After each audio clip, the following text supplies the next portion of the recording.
call it to order. I want to just apologize for the delay in getting started. We were having some technical issues. We're trying to comply with the CDC guidelines in our council meeting and using technology that's new to us, so apologize for that. So please rise while Councilman Josh Y. has a prayer for us. Councilman? Will you bow your heads as I pray?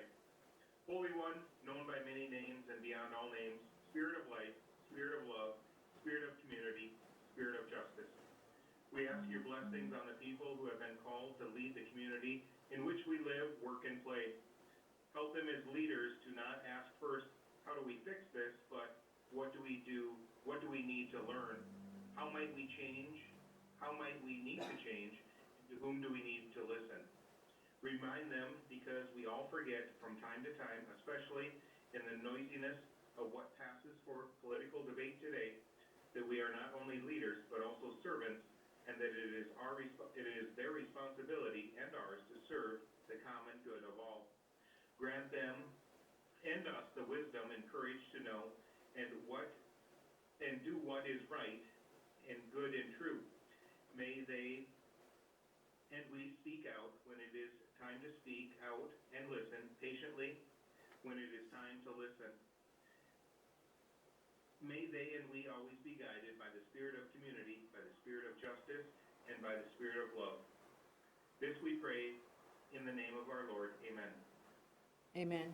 Please join me in the Pledge of Allegiance. I pledge allegiance to the flag of the United States of America and to the republic for which it stands, one nation, under God, indivisible, with liberty and justice for all.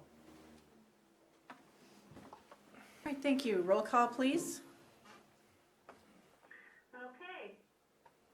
Albertson? Here. Mueller? Here. Hoyer? Here. Pauline? Here. Lala? Here. Here.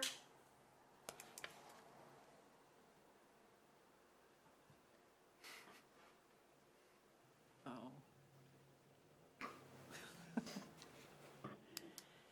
Rademski? Oh, Here. good. Okay. Roby? Hi. Here. Billhauer? Here. Aye. Y? I don't think you heard Here. me there. Okay. All right. Thank you. Thank you, Kristen. The first item on the agenda is approval of the consent agenda. Have a motion by Holeen Second. and a second by Hoyer. Any discussion? All those in favor signify by saying aye. Aye. Oh, Aye. roll call vote, please. Okay. We'll do this again. Albertson? Mueller? Aye. Hoyer? Aye. Pauline? Lallam? Aye. Manti? Aye. Rademski? Aye. Roby? Aye. Billhauer? Aye. Y? Present. Or here. Aye. Thank you. All right, thank you. I want to tell the public that City Hall is open we have several public hearings, and City Hall is open. We might be ushering you in one at a time to testify, but if you would like to testify in our public hearings, you still can do that either by coming in person or by calling in. And you can see on our agenda the call-in information online. But if you just want to listen, you dial 605-305-4355, followed by the conference ID number 559-884-831#. So I just want to make that clear that this is a public meeting. The public is invited to participate in this meeting. The next item on the agenda is the public comment period, and I don't believe anyone has called in, but if anyone has called in and I didn't hear them, they are able to make a comment just by stating your name. Mayor, Terry Kelly, Park and Rec Department. Thank you. Go ahead, Terry. Just seems like the right opportunity with public comment as the media is really focused on the COVID crisis, but the board at our March 31st meeting did make a few changes. So I do want to bring those up to both the council so they're aware of what the board determined on a couple items, as well as get it out to the community. The first one is, I'd like to just make it known that the Park and Rec Board on their March 31st meeting did do the official ban of fireworks at City Park. This was strictly due out of safety. The concerns have grown over the years. We've had about 3 meetings on this, and the final result was our determination was to ban the fireworks effective for this season, July 4th, 2020, that we will not allow fireworks at City Park. We still will allow them at both Jackson and Forsberg. So that's one thing I just wanted to make the council aware of, along with the public, that the board had determined to make that an official policy within the Park and Rec Department. Number 2 was within the social media. We've had a lot of questions. Am I cutting out or? You're Are we good. okay? Okay.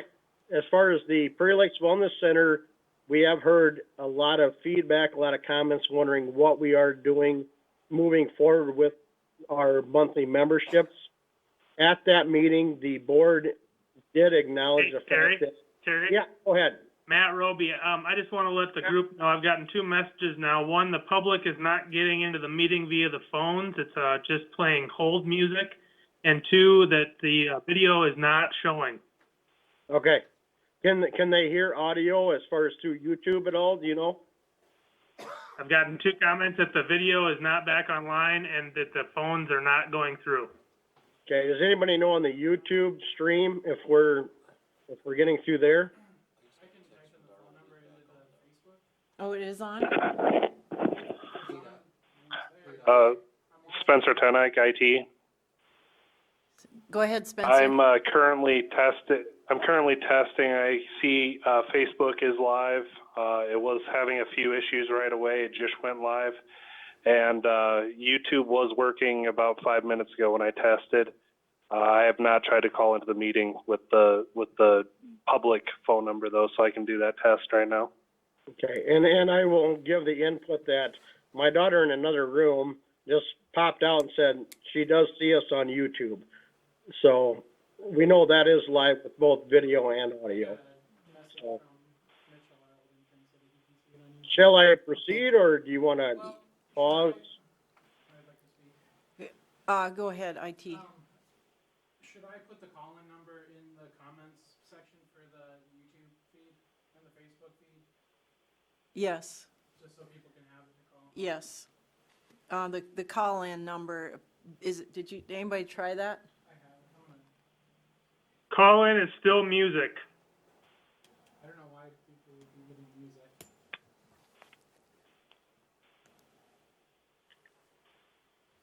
I wonder, Chrysler just let me know that he has video. Okay. Video through Facebook or YouTube? YouTube. I'm wondering if it's like one of the press people that's usually using the conference bridge and they didn't listen. Oh, they're using the wrong one. Matt, do you know who it is that's trying to call in? It's Mike Lawrence and Chris Shilkin both have told me that all they're hearing is music. This is Spencer, IT again. Hi. Hey, I just want to let you guys know that I'm talking over my normal phone. Are you calling in? Is that what you're I'm saying? calling in as a citizen. They maybe are using the wrong number. I think they're trying to use the conference bridge number, and they need to use the number for the actual meeting, the 605-305-4355, with the conference ID of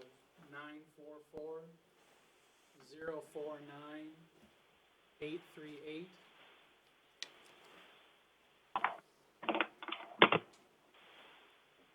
It says, please wait for the meeting mediator to admit you, and now there's music going. Member of the media just said the same thing.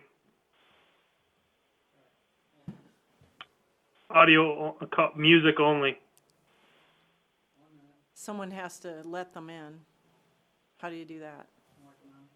Mike Tanner said he dialed the number posted on the agenda. IT's working it. I'm hanging up.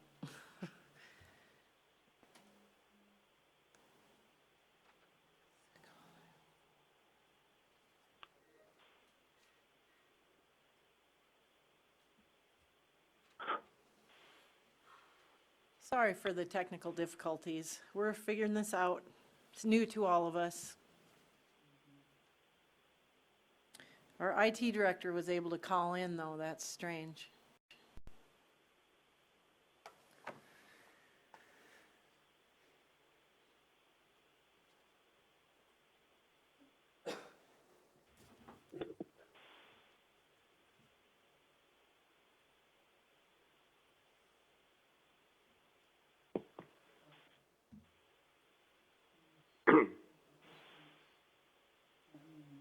Mayor, do you just want me to proceed with just an update to the council at this point, or I No. can jump off? No, I think just hang tight, Terry. What you're saying is important, and Okay. I want to make sure that we get it on the record. Okay, thank you. But while we're here and waiting for IT, I would like to ask the This attorney. is Spencer. Okay, Spencer. Go ahead. Sorry to cut you off, Mayor. The number I used to dial in was off of a meeting invite. Pete, are you using the same one? I believe so. The phone number I used was 605-305-4355, with a conference ID of 243-227-595. Okay. You wanna, Yep. So we published the wrong conference ID Yeah, number. that was the wrong conference ID. Right. this is the one I got from Tyler, so I apologize. I'm not blaming him, just. That's right. So anyway, want to ask the city attorney, with the park board banning fireworks as a policy at City Park. Mayor, Yes. I'm not sure if I should continue the meeting until we have the ability for the public to participate, specifically the media. Okay. Hold on.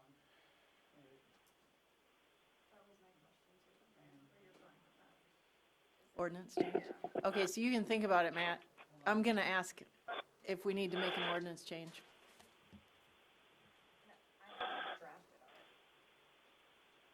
Because we have time. Policy at City Park.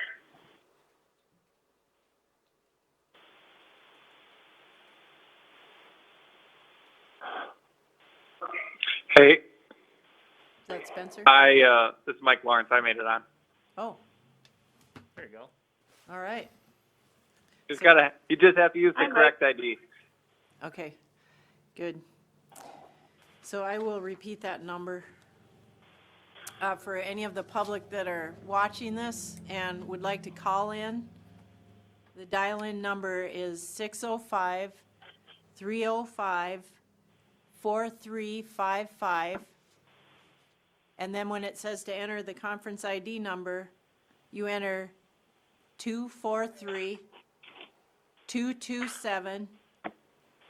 243-227-595 #.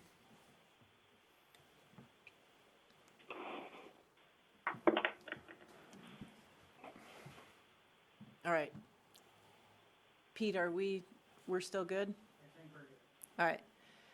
Matt, do you think it's okay for me to proceed? Publish it to the Facebook and YouTube chat, so it's out there for them. Yeah, go ahead. Okay, so Terry, if you could continue what you were saying, maybe start over about the park board actions that were taken. Okay, thank you, Mayor. Thank you, Mayor, members of the council, and also within public input for the members of the community that are watching and will watch later. What I want to do for the public's perspective is to reiterate what the park board took some action on March 31st of this year at their March board meeting. A couple items that may or may not get traditional media coverage due to the COVID crisis. What I wanted to do is make the public aware that the Park and Rec Board did go ahead after lengthy meetings. I would say we're about 3 meetings in, but at the end of it, we did determine that Stokes Thomas Lake City Park, the City Park campground and adjacent beach area will be banning the discharge of fireworks effective this year. So that will no longer be an opportunity for the public to discharge them. We still will allow Jackson Park as well as Forsberg Park for those discharge of fireworks due to safety concerns and the ongoing it's got to a point that out of safety that the park board did determine to ban fireworks at City Park effective this season. So that's one thing I wanted to make sure the council was aware of as well as the public. Second action that I feel necessary to make the public aware as well as the council through social media questions. As far as Prairie Lakes Wellness Center, we do charge a monthly payment for the services of Prairie Lakes Wellness Center. At that March meeting, again, March 31st, the board did determine that since we are not providing a product, that it was wrong for us to be taking that ACH payment.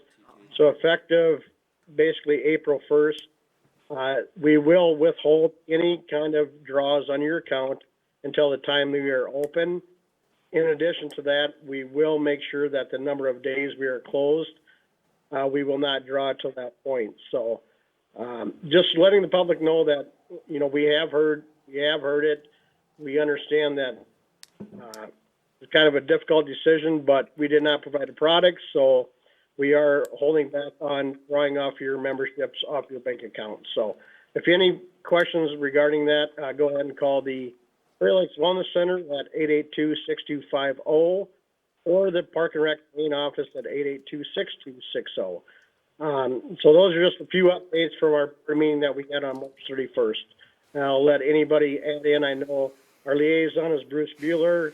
Lynn Vale Howard was as a guest, as was Mayor Karen. So I will leave it at that if there's no other further comments. Terry, I would like you to touch on the discussion at the park board level regarding the golf course and why they made the decision that they made.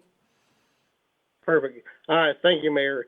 We did, as under new business, our board looked at really the whole conglomerate of our facilities. That's from park systems to softball complexes to skate parks to golf courses. What we determined is if we can do social distancing and we can modify a few rules, we want to go ahead and move forward with that. We want the public to have an opportunity to get out of the house and do recreational activities. So we looked at each and every facility. We looked at, can we provide social distancing? Can we ensure that there's no communal contact? Those that we felt we couldn't accomplish that, we closed. Those would be our playgrounds, our basketball courts, our our disc golf courses, things that we know that people will be touching similar items. The board went ahead and closed. So reverting back to the golf course, our PGA professional, Levi Pearson, and myself worked together along with the SDGA, which South Dakota Golf Course Association. We do have things in place that prevent, to ensure that we do not have light touching, examples are 1 person per cart, do not touch the flag. Range balls, we put the balls out there for you. We disinfect those balls after every time we pick them up. So we are doing everything we can to ensure that people can still enjoy getting outside, enjoying the game of golf. And we feel if people do follow what we've set out as guidelines, we can keep the golf course open. And I will reiterate, if people do not follow our protocol, that may change. But as of now, it is an outlet for people sitting at home, needing something to do. So the board felt that if they follow the protocol of 1 person per cart, not going in the clubhouse or anything other than using the restroom, different things like that. So the protocols are in place, and we encourage people to get out, but again, they need to follow the guidelines set forth. So I guess, Mayor, that's kind of where the board stands at this point, subject to change as everything else is. We've got multiple, and I'll push our trail system. I'll push our green spaces. Go out and enjoy it. But unfortunately, things that have communal touching, we just had to shut down. Thank you. Councilman Hoyer, Vilhauer. TK, this is Glenn Vilhauer. I'd like to have you point out, because I asked a question with some of the email exchanges going on late last week. A lot of other courses around the state, as I understood that, with the exception of I think maybe Huron, virtually every other bigger community in the state is going forward with their golf courses being open, as is Prairie Winds down the road, also is planning to open or has opened. So we're not alone in our decision to do this. Again, everybody is trying to follow the same standards that you laid out, but we're not alone in doing this. But it is generating a lot of pushback from people in the community that are questioning the wisdom of keeping the golf course open.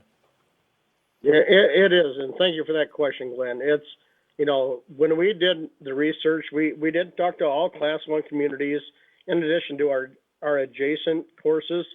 What we found is the communities of Clark and Clear Lake were not opening, but every other Class 1 community was opening with the same similar guidelines we had, and the SDGA followed by USGA, which is the National Organization for Golf Courses, has done the research, has gave us the tools to say, here's what makes it safe. So, and we understand, Councilman Vilhauer, that there's going to be some some comments, but if people truly adhere to those guidelines, it is a safe activity without the risk of spread. And granted, if people do not follow, that changes that, and then we're gonna relook at keeping that facility open. So. All right, thank you. Councilman Holeen? Oh, okay. Councilman Hoyer was ahead. Sure. TK, just quick question with the not touching the flag. Did we get I think I'd heard that the PGA basically set it up so the ball doesn't go down in the hole. It just basically taps the flag and then goes away, and that counts as in. Is that what we're doing with that to avoid touching the same spot? It is in a sense. We end up going with a foam insert, so we have about a half-inch depression within the green. So the ball will come to rest within the hole, but you can take your putter, you can grab with your hand without risking your hand touching the size of a cup, typically, which is 6 inches deep. So we have kind of modified that, but that's the thing. You do not need to touch the flag stick or the size of the cup with our policy with the foam insert and just kind of scraping it away with your putters. So Sounds yes. good. Thank you. Councilman Rademski? What about softball and baseball complexes? Are they closed or open? They will remain closed. That was one of the things the board determined is that shared equipment. What it is we can do social distancing, but if you're going to play catch, you got the same ball, the same glove. So you throw that ball back and forth, you're transmitting anything on your hands to the next person. So that's an example, no different than our outdoor basketball courts doing the same basketball. So at this point, we are keeping our complexes closed. That is for practice, that is for any league games coming up, until we get an indication from whether it's federal, state, or local, to move forward and open those up. Thank you. Councilman Thank you. Helene? Thank you, Mayor. TK, with the golf course specifically, but with any other facility, but golf course specifically, if someone is in violation of the social distancing rules, it really has the potential of ruining it for everyone else, because if people don't follow it, then eventually you're going to have to close the golf course. With that said, I'd like to have faith in the actions of people, but if they violate it knowingly, is there a way for the golf course to remove violators from the golf course and maybe suspend their membership for a short period of time to teach them a lesson that otherwise they should be adhering to? You know, obviously that is an option. You know, we do have a golf committee that I would refer that to. I would not make that decision on my own, but I agree with you that it's only going to take a couple people to ruin it for everybody. And the best scenario would be to identify those people and have a course of action to, like you said, you know, nullify the membership or ask to remove. And that's something we're trying to do. We're trying to put people on the course and identify people that are just not adhering to the rules. That's an option and something I could bring within a committee underneath the Park and Rec Board. But I'd rather see that than ruin the opportunity for everybody. So great question and something that we can pursue and talk about. I would just like to go on the record and urge you and the golf committee to implement rules to that effect, because it would only take probably just 2 or 3 violations for it to be shut down, and that would just be a shame for everyone else who is going to adhere by the rules. And so I would very much like that, to put a little bit of meat behind the enforcement. So as for a golfer, there's nothing that they fear worse than to losing their golfing privileges. So if they're not going to play nice, then remove them at least for a short period of time. Right, and you're completely correct, and that's our hopes. Is it's not to punish the whole community, and you know, the mayor, and I'll give kudos to the mayor. I tell you what, we've had a lot of meetings and a lot of tough decisions. You know, we are quality of life, and to make these decisions, such as dog parks and disc golf courses and public playground, it's been difficult, but you know, we're doing everything we can. And again, kudos to the mayor to have the courage to work with me to make these tough calls. And are they always popular? No, but we're doing everything we can to provide opportunities when we can and suspend them when we know it's right to do that. So I appreciate the support we get from the council. So. All right, thank you. All right, thank you. Anyone else? Any of the other council members? Just checking here. See if anybody got their mic off. All right. Thank you for that. Is there anyone else that would like to speak during the public comment period?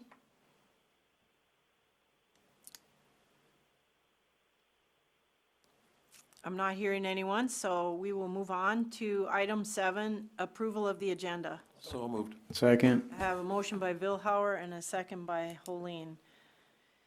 Any discussion? All right, roll call vote, please.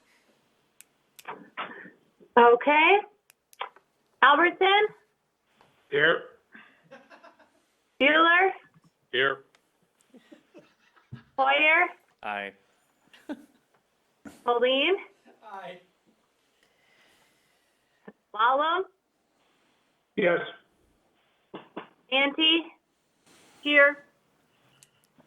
Rademski, no, maybe, yes. What was the question? Rademski, Here. We're approving the agenda. Roby, Aye. Vilhauer, Aye. Why? Yes. Thank you.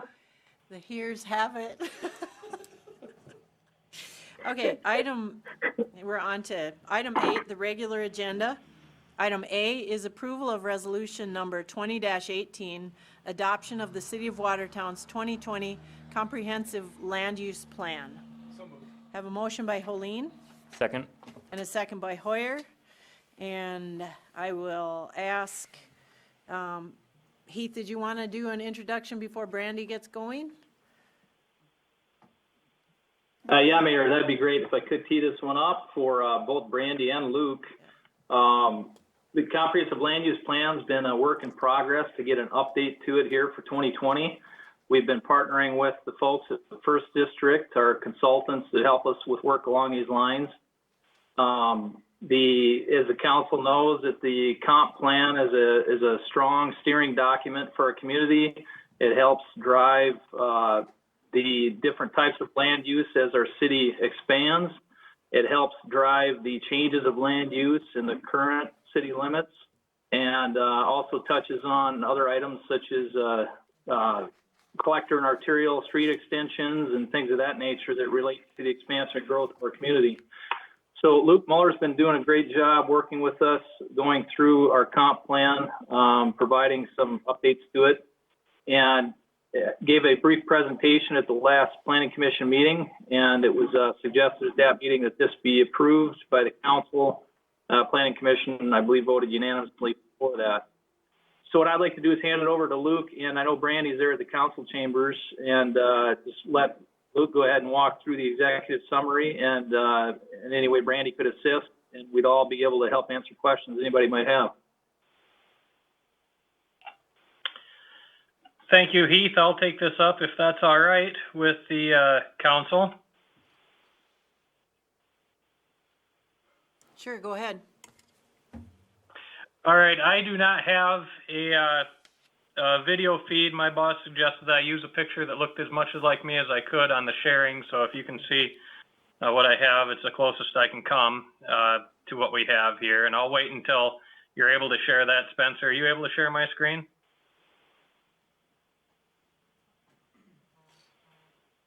Luke, you're gonna have to go ahead and hit the share button.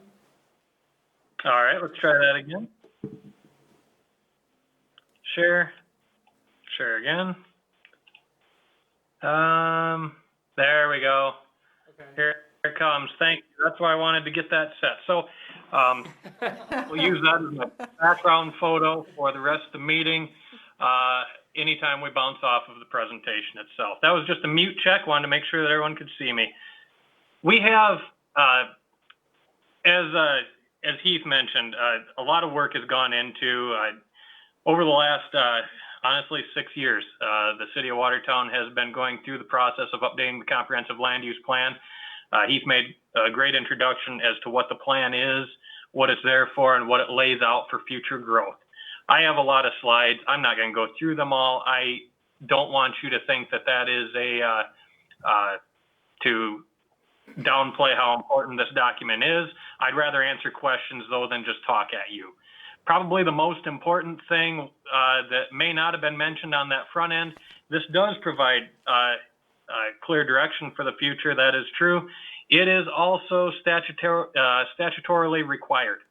If you are going to have zoning, your zoning ordinance has to reflect items that are within a land use plan that has been approved by the city.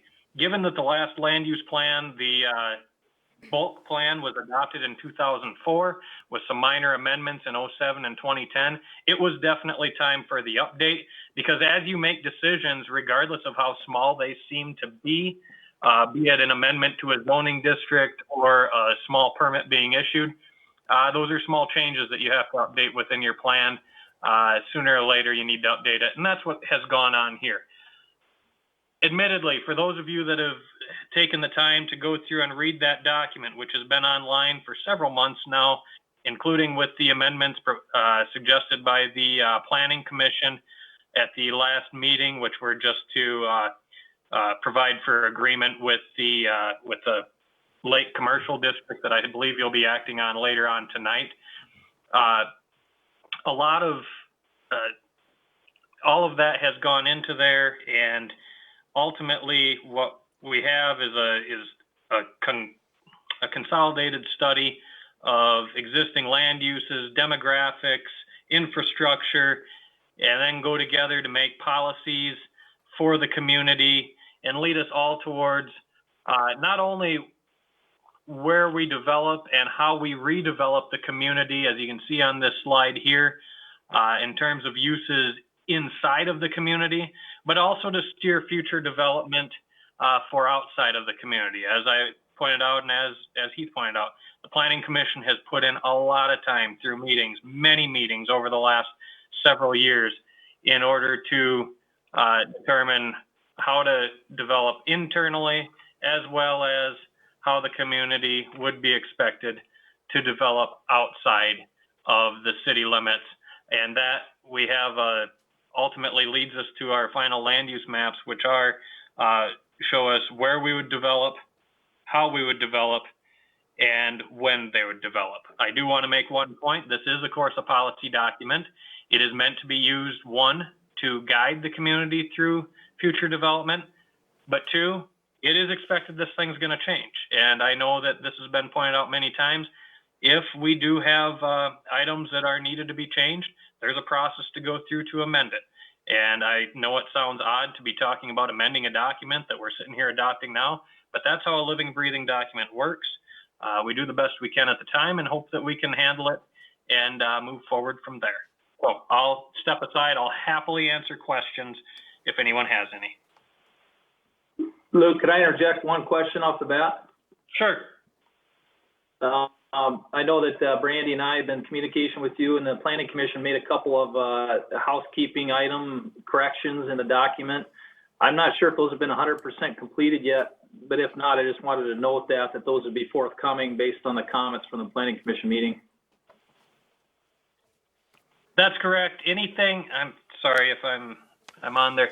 Anything that was recommended as far as approval, say there was a portion of a map or something that doesn't show city limits here or there, that'd be basically a Scrivener's error as far as just making sure that it shows what is accurate. I know I did update a lot of those maps. There were a couple of parts in there where they were just studies, snapshot and time studies that may not change, but definitely those guidance documents are intended to be shown there. And also to make sure that we've got the updates with the, that the Planning Commission had recommended, definitely.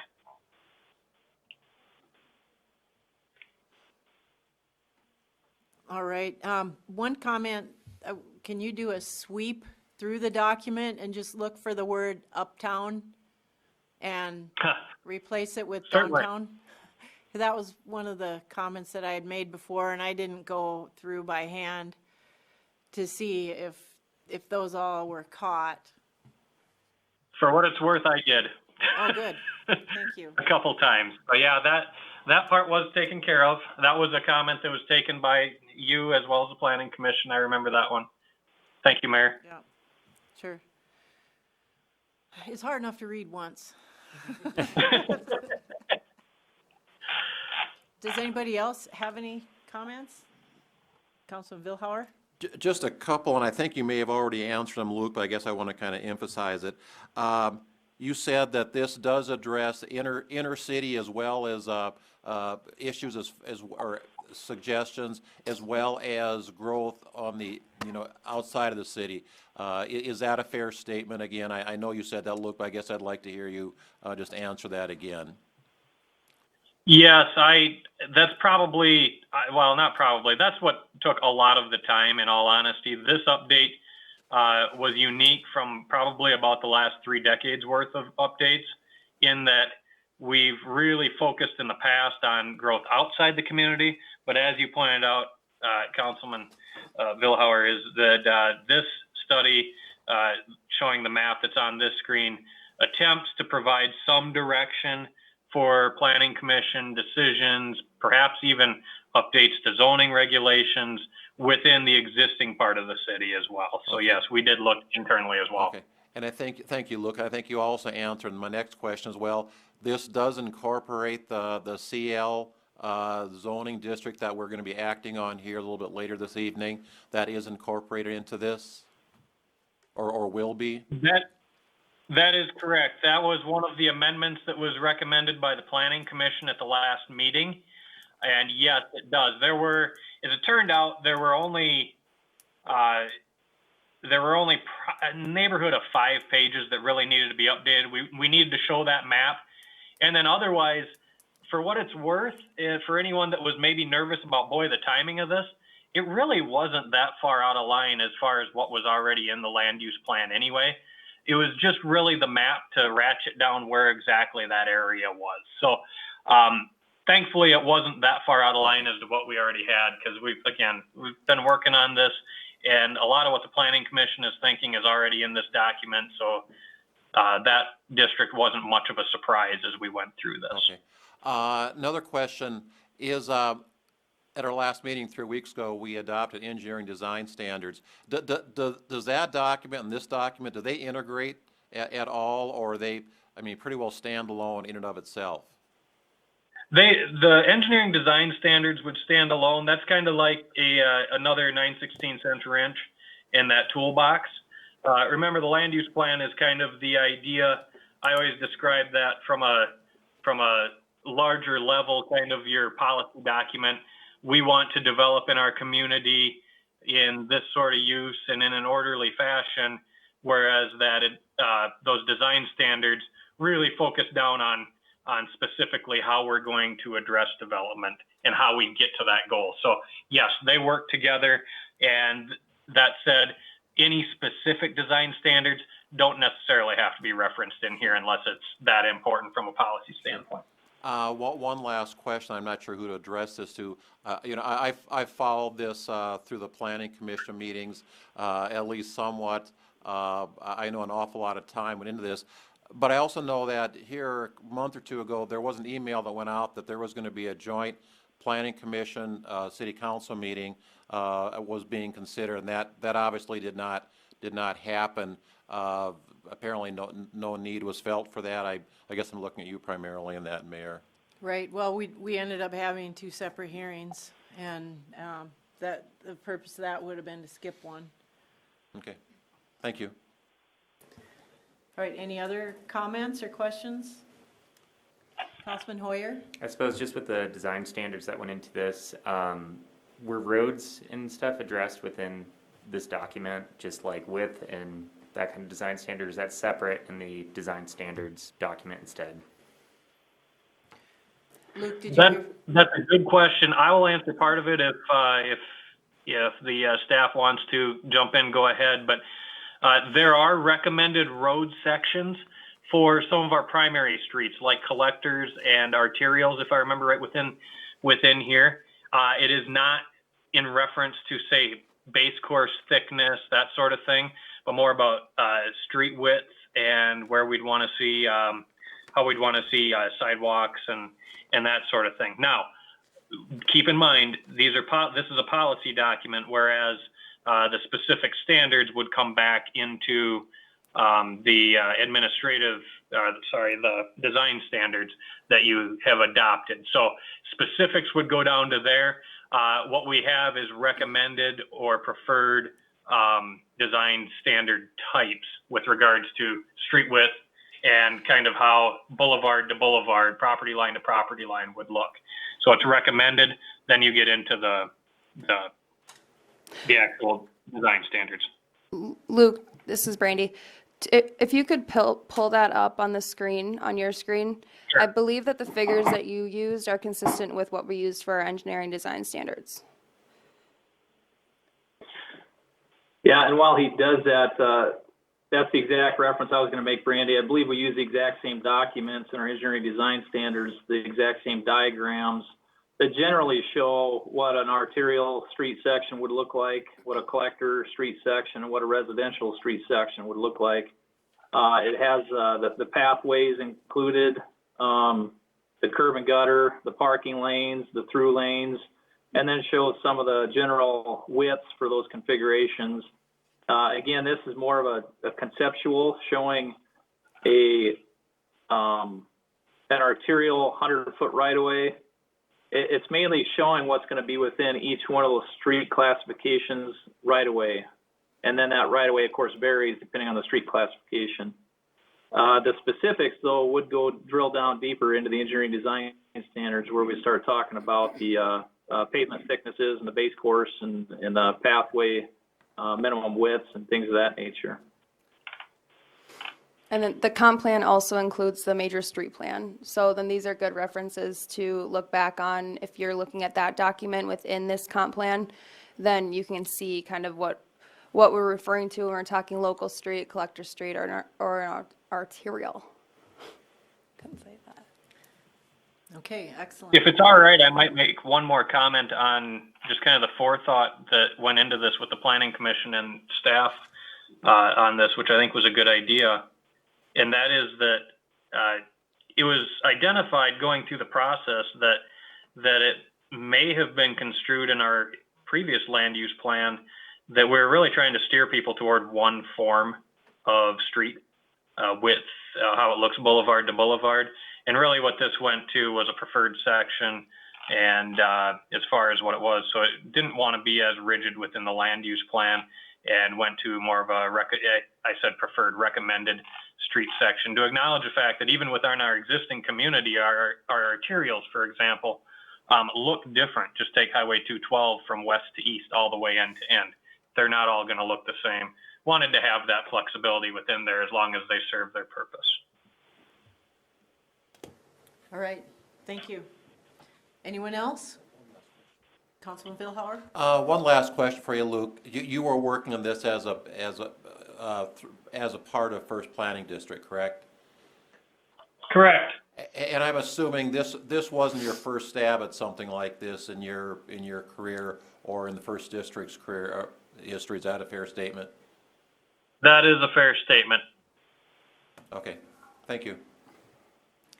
All right, anyone else? I just wanted to make one note. Just, Luke, and you going through the comp plan, and I know I went through it since you went back and added Valley View specifically. We talked about that at Plan Commission. There are still some of those maps for the future land use that I noticed that you're showing the streets, but just that if you could include that is annexed in, and to keep that consistent. The major street plan, I saw that it was included as annexed, but if just those changes, I don't know if that's minor enough, if that's done following council approval, or if it just needs to be added to the motion. Just to update, so with the current city limits boundaries, Councilman Holeen, are you willing to make that adjustment to your motion? Yep, and Councilman Hoyer, you seconded. You bet. Good with that? Okay, so we have that included the updates to the current city limits boundaries. Yep. Thank you. One last call. Okay. Who's that? Is that Luke? That was me. Okay. I'll mute myself. All right. I would like some action. So Kristen, will you please take a roll call vote?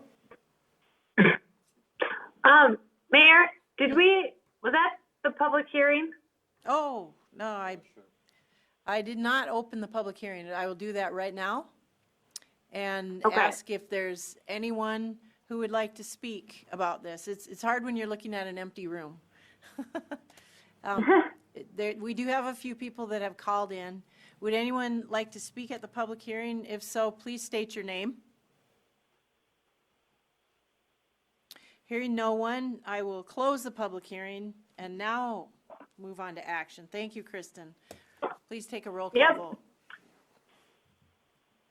Okay. Albertson. Aye. Bueller. Aye. Hoyer. Aye. Helene. Solemn. Aye. Manti. Aye.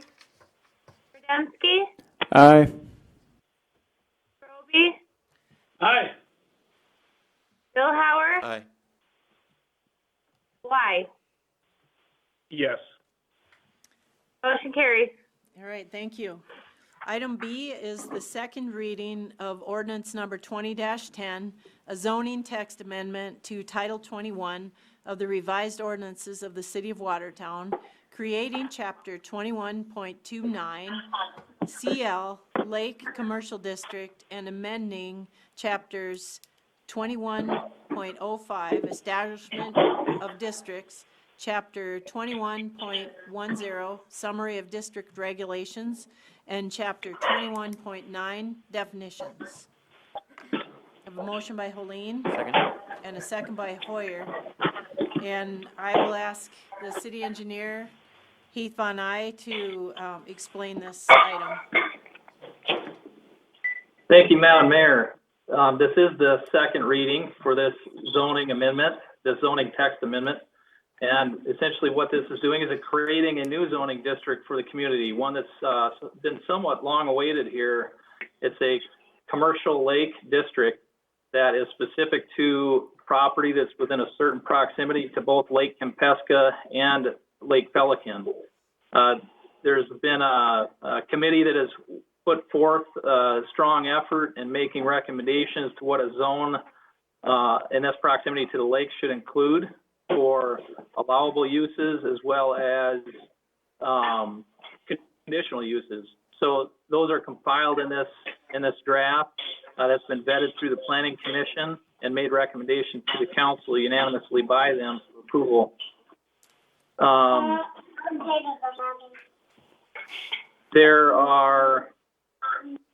Those are pretty much the highlights. It really boiled down to the fact that the commercial property that is around the lake or could be around the lake in the future would want to exercise the ability to have allowed or permitted uses without constantly going to the Board of Adjustment for conditional uses. And I think that the list that the committee's made up and the list that the Planning Commission has checked off on is a pretty good list of relatable uses to lake activity. Brandy can touch on the boundary that we've created for this district around each lake and how that was derived. I just want to make one more last point here that this is not retroactive to the current commercially zoned properties. This will be, we're creating a zone that any land in this zone can apply to be zoned as. We are not blanketly declaring every land, property, piece of parcel in this zone as commercial lake property. It is something that has to be applied for and granted. And the existing commercial zones will not be affected. They would have to apply to be rezoned to this lake commercial zone. Urban planner Brandy Hampton's on the line or in the meeting room with us here tonight, and her or I could help answer any questions anybody might have. All right, Brandy, is there anything you wanted to add? Well, I guess more so I'll open it up if you guys want me to go through it more in detail on what we're creating. We have talked about it pretty in depth through Plan Commission and then the City Council first reading. So otherwise, maybe just open to questions. Well, before we have discussion, I'm going to open the public hearing. So I'm opening the public hearing right now. So if anyone is on the line that would like to speak about this, if they would please state their name and we'll let them go.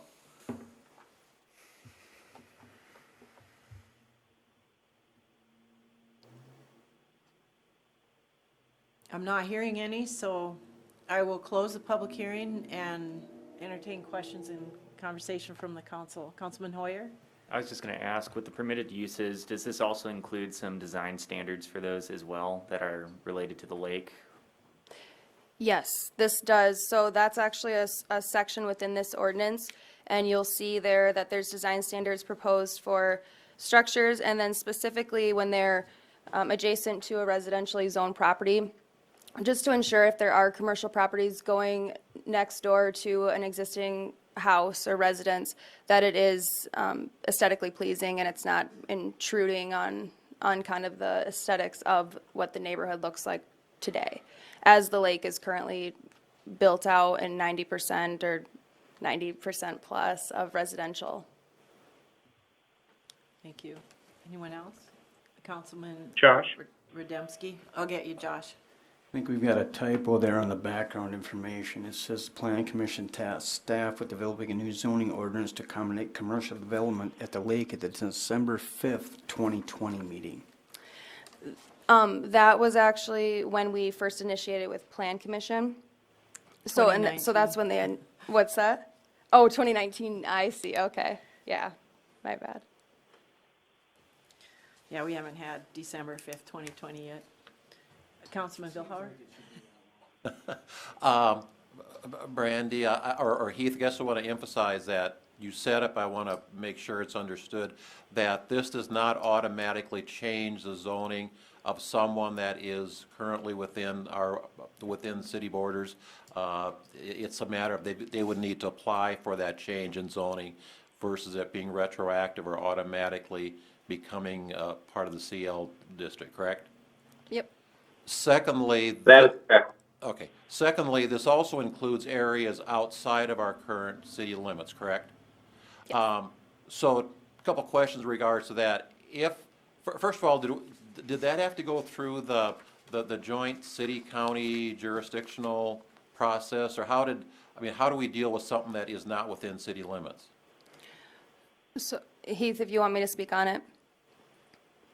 Certainly, go ahead, Brandy. So when we established these boundaries for Lake Compesca and Lake Pelican, we did not go through the joint jurisdiction ordinance or have to amend anything with that.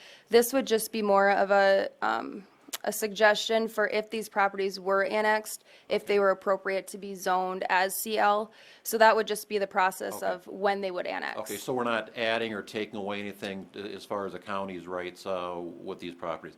And then as we may annex in, again, that does not automatically make those annexed areas part of the CL district. They again would have to go through the process of applying to become CL district. Yep, and so when they would petition to annex and zone, they could choose, if they were within the boundary that's shown in this ordinance, then they could come in as CL, or they could come in as R1 or whatever Ag or whatever, okay. they chose. Okay, thank you. Yep. All right. Councilman Y, did you want to have something to say? Nope, I'm good, thank you. All right, is there anyone else? All right, I would just want to add about the existing commercial zones. They can petition, but there are other ways of changing the zoning. And the city has, when we've created new zones in the past, the city has initiated the change of the zone. And so if the city council wished to change the zoning, we can go through that process. So it's like a property owner petitions, the city council can do that as well. So, and I think the plan commission can as well. So there's other options than just the actual landowner requesting it. And if there are no more questions, I'll ask for a roll call vote. Kristen? Yep. Go ahead. Okay. Albertson, Yes. Bueller, Aye. Hoyer. Pauline. Lala, Aye. Nancy. Aye. Rademski, Aye. Roby, Aye. Billhauer, Aye. Y. Yes. Motion carries. All right, thank you. Thank you, Brandy. Thank you, guys. Item C is the second reading of ordinance number 20-14, an emergency ordinance relating to the pandemic outbreak of the novel coronavirus, COVID-19, providing for the closure of certain businesses to on-site, on-sale patrons. I have a motion by Holeen, Second? second by Hoyer, and I'll ask Matt to open this one up for us, please. Thank you, Mayor.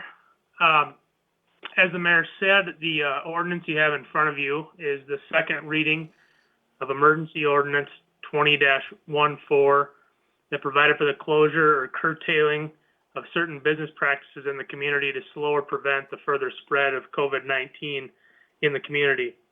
The teeth of the ordinance, the meat of the ordinance, I guess, is identical to what the council passed at the special meeting on March 23rd, but some recitals have been added and modified to reflect the current status, and frankly, it's not current because since I drafted this, there have been additional cases in our county and surrounding counties, as well as some additional specifics about the nature of the disease, the purpose of social distancing, and the impetus and authority for these social distancing measures.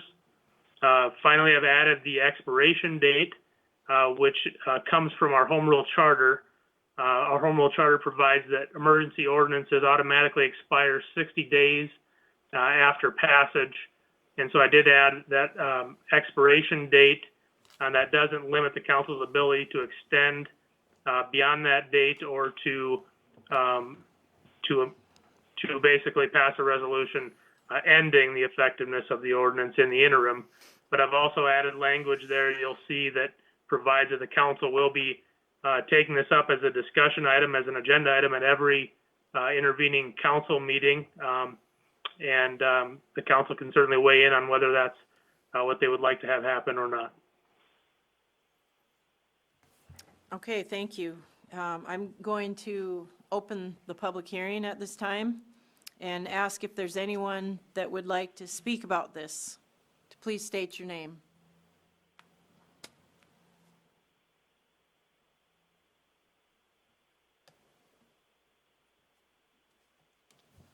All right, hearing none, I will close the public hearing and ask for council comments and questions. Councilman Holleen. Thank you, Mayor. Matt, would you, I've had a couple questions from people who I think might have been misunderstanding this. This is not adding on to any, this isn't adding further closures onto what was already pre-existing as per our last special meeting, correct? No, the ordinance language, the actual the active language in the ordinance has not changed. It's verbatim what was read into the meeting at the special council meeting on March 23rd. Okay, thanks. One cleanup issue in the now therefore be it ordained section 4. After bowling alleys, there's a period, and that should be a comma. After bowling alleys, before indoor climbing facilities. Okay, I'll note that and make that change. Anything else? Councilman Vilhauer. Matt, the fact that this went into effect March 26th per our previous special council meeting, and now it's being dated April whatever, does that challenge, or can anybody challenge the validity of this ordinance because of some inconsistencies with the date? Well, there can certainly be challenges to this ordinance, and I think that that's been made pretty clear. But essentially what the council did on March 23rd was enact an emergency ordinance consistent with our city charter. However, our city charter is inconsistent with state law, which provides that there must be a first and second reading of an ordinance prior to an ordinance's effectiveness. So therefore, what you have in front of you is a second reading of the ordinance in order to essentially certify this ordinance, but the effective date is what's stated in the ordinance. Okay. Maybe a little bit off topic, and it's maybe not a fair question to ask you, but I'll ask you anyway because I know you stay up on current events. Did you get it? I'm getting some feedback someplace. You cut out. You cut out. I couldn't hear what you stated there. Okay. Have you had a chance to? Did you have a chance to listen to the governor today? As far as her revised executive proclamation, yes, I did. You know, changing the date and then changing the should to shalls. You just want to address how that interacts, if at all, with what we are acting here tonight? Well, I haven't seen if she's actually released that executive order yet. But the language that sticks out in my mind, if all that's being changed is literally just should to shall, there's a particular clause that talks about suspension or modification of business practices if a business is unable to meet the CDC guidelines.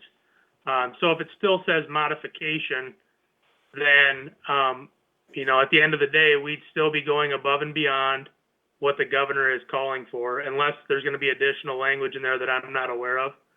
But that's what we've done in our community, is go above and beyond what the governor has called for, and that's been done across the state in over 50 communities now. Thank you, Matt. I mean, I'm not an attorney, obviously, but as I read through it after she made her announcement today, I felt too this would not have any bearing on what we are acting on tonight, that we're actually going above and beyond what the governor is proclaiming in her proclamation. Correct. Councilman Hoyer? I'm just going to defer back to another statement that the governor had made. And yes, I'm paraphrasing a little bit, but she's pretty much put out that she's leaving it in the hands of municipalities to police themselves. That Sioux Falls isn't the same as Yankton, and it's different for every community, and she's trying to allow those decisions to be made that way. So again, I think we're falling within that to our standard, and we continue to see cases going up in the county, so it just makes sense that we stay the course with it for now. Right, and the governor did say that everyone over the age of 65 and with a list of health issues that make them vulnerable in Lincoln and Minnehaha County should stay home. And we haven't done that. That's a separate order, but I do think that that's a very good idea. Not that we're going to slap anyone with a fine or a ticket if they're over the age of 65 and they're out and about, or if they have diabetes and they're out and about.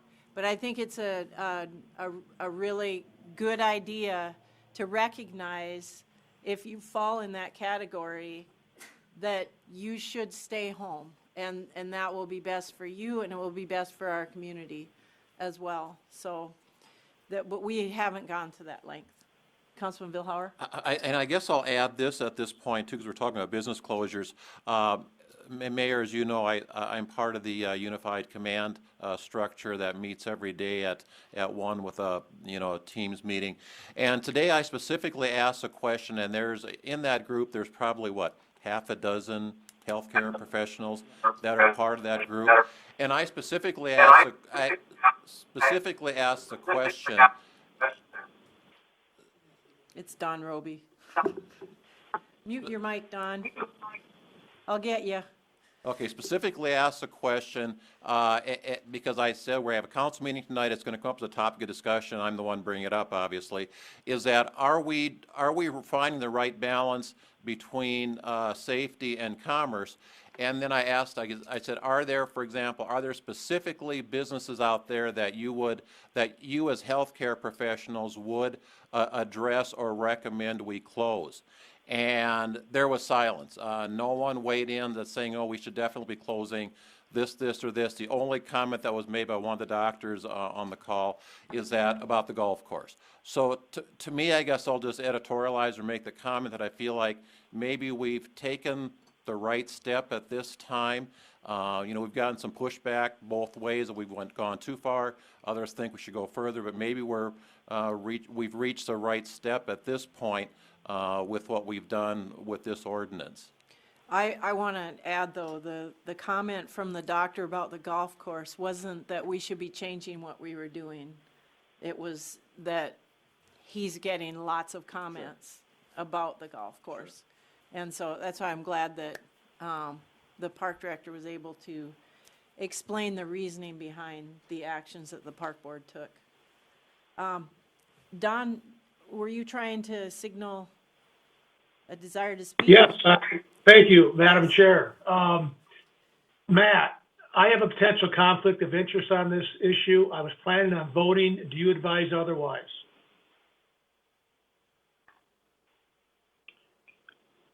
Don, I would suggest that as you did last time, just disclosing your conflict of interest prior to your vote. All right, well, then the disclosure is I'm part owner of a liquor license, but I will plan on voting on this issue.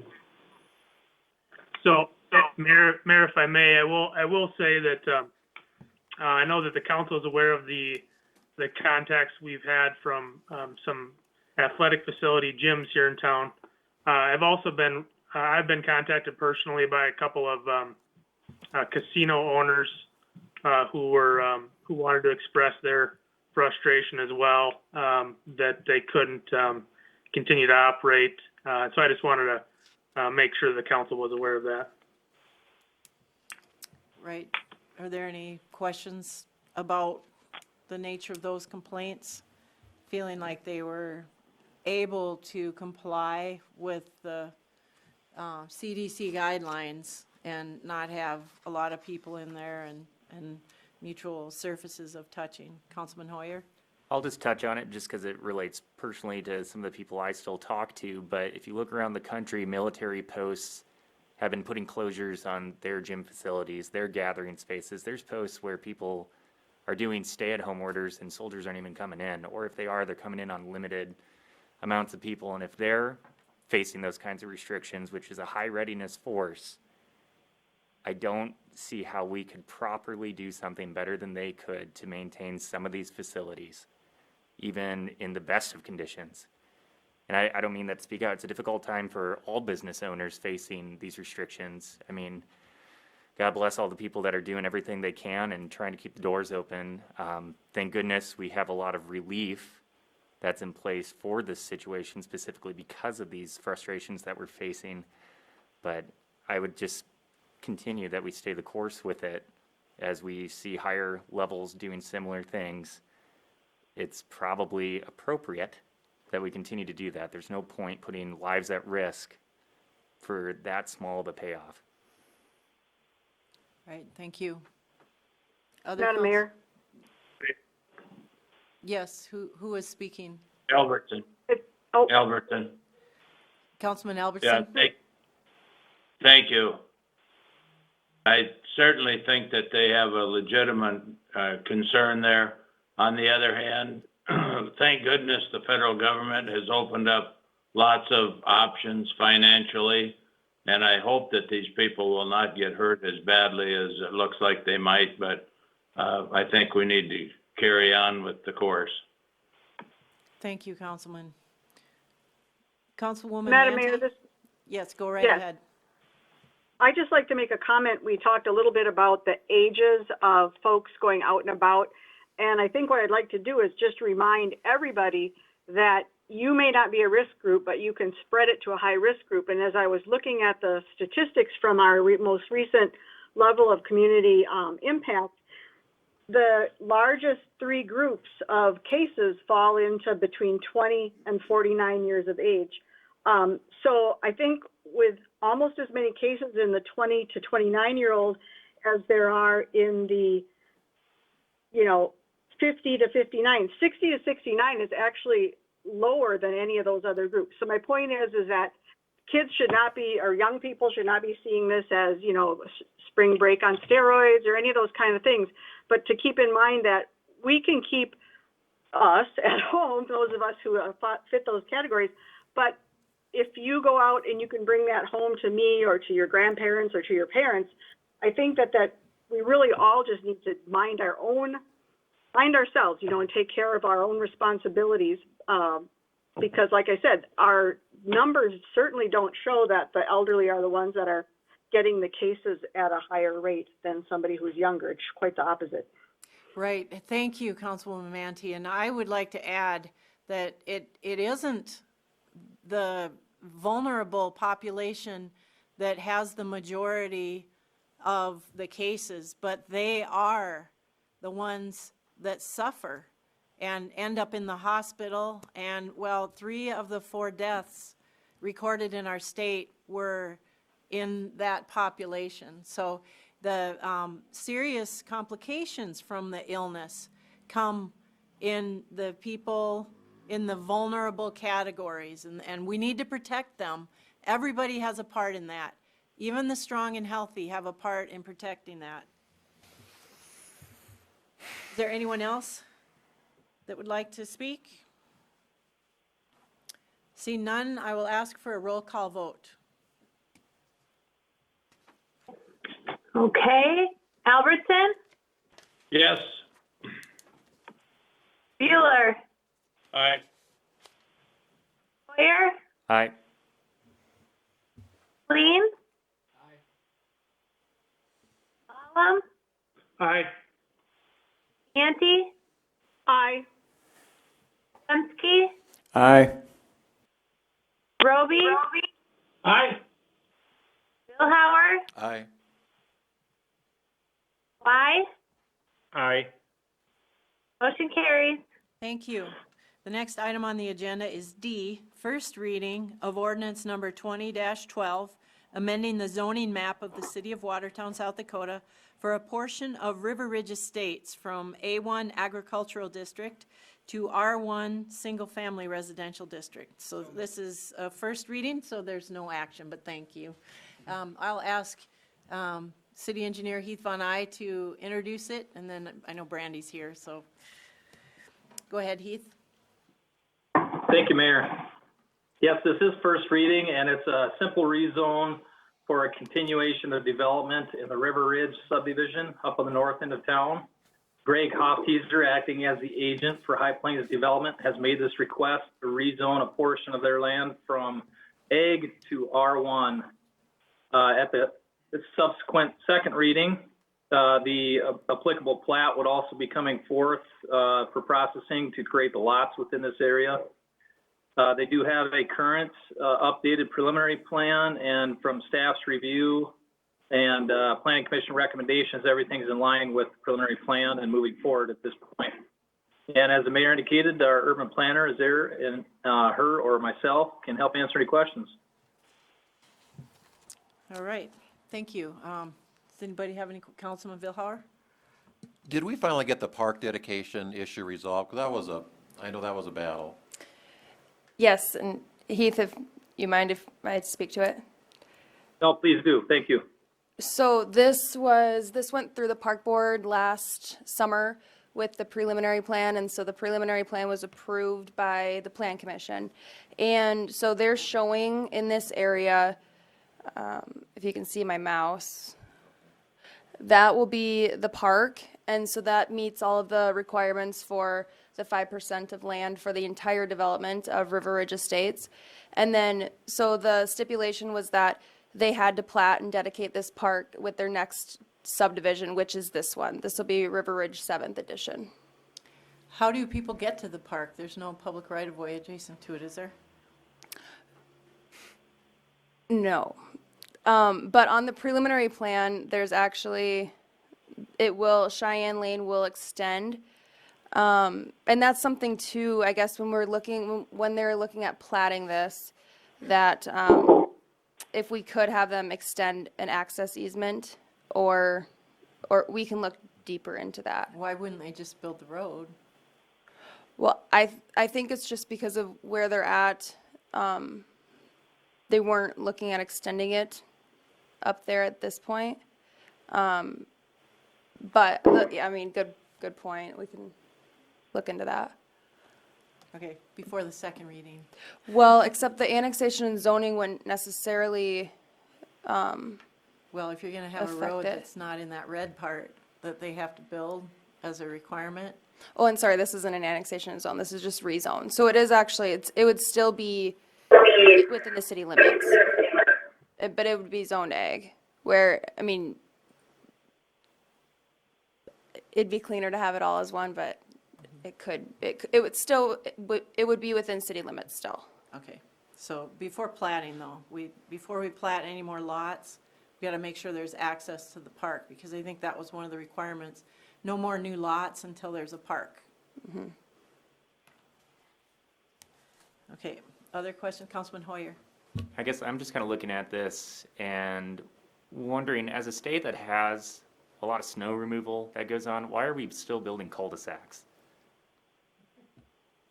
That's kind of an antiquated style of development, especially when it comes to just efficiency in a road and maintenance of a road, maintenance of snow removal. It just seems bizarre to build two cul-de-sacs in a development that don't link to anything, along with the park that has no road. So this development, how it's been developed in the past has been with the cul-de-sacs. We have eliminated some because of those concerns and the snow removal. And Rob Bainan, the street superintendent, always does stress that when we have a DRT meeting, which DRT is design review team, where we meet internally on the preliminary plans. And so it is something that we are looking at going forward on eliminating as much as we can. This one, it kind of makes it difficult, and especially with the terrain, on how we would connect with what's already been installed. Other questions? Adam? Mayor? Is this Adam? Randy, on this, can you pull up the map and show where this would be, on the GIS site? Yep.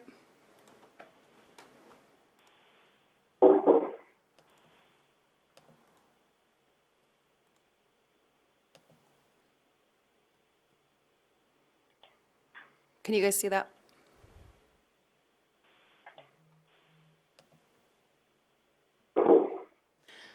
Okay, so this is River Ridge Estates, and then the 7th edition would be extending Jaden Lane to the west, and then the park area would be right here behind what is River Ridge 6th edition to the north. Is that gonna hit all the way up to 26th Street then? No, not at this time. I'll pull open.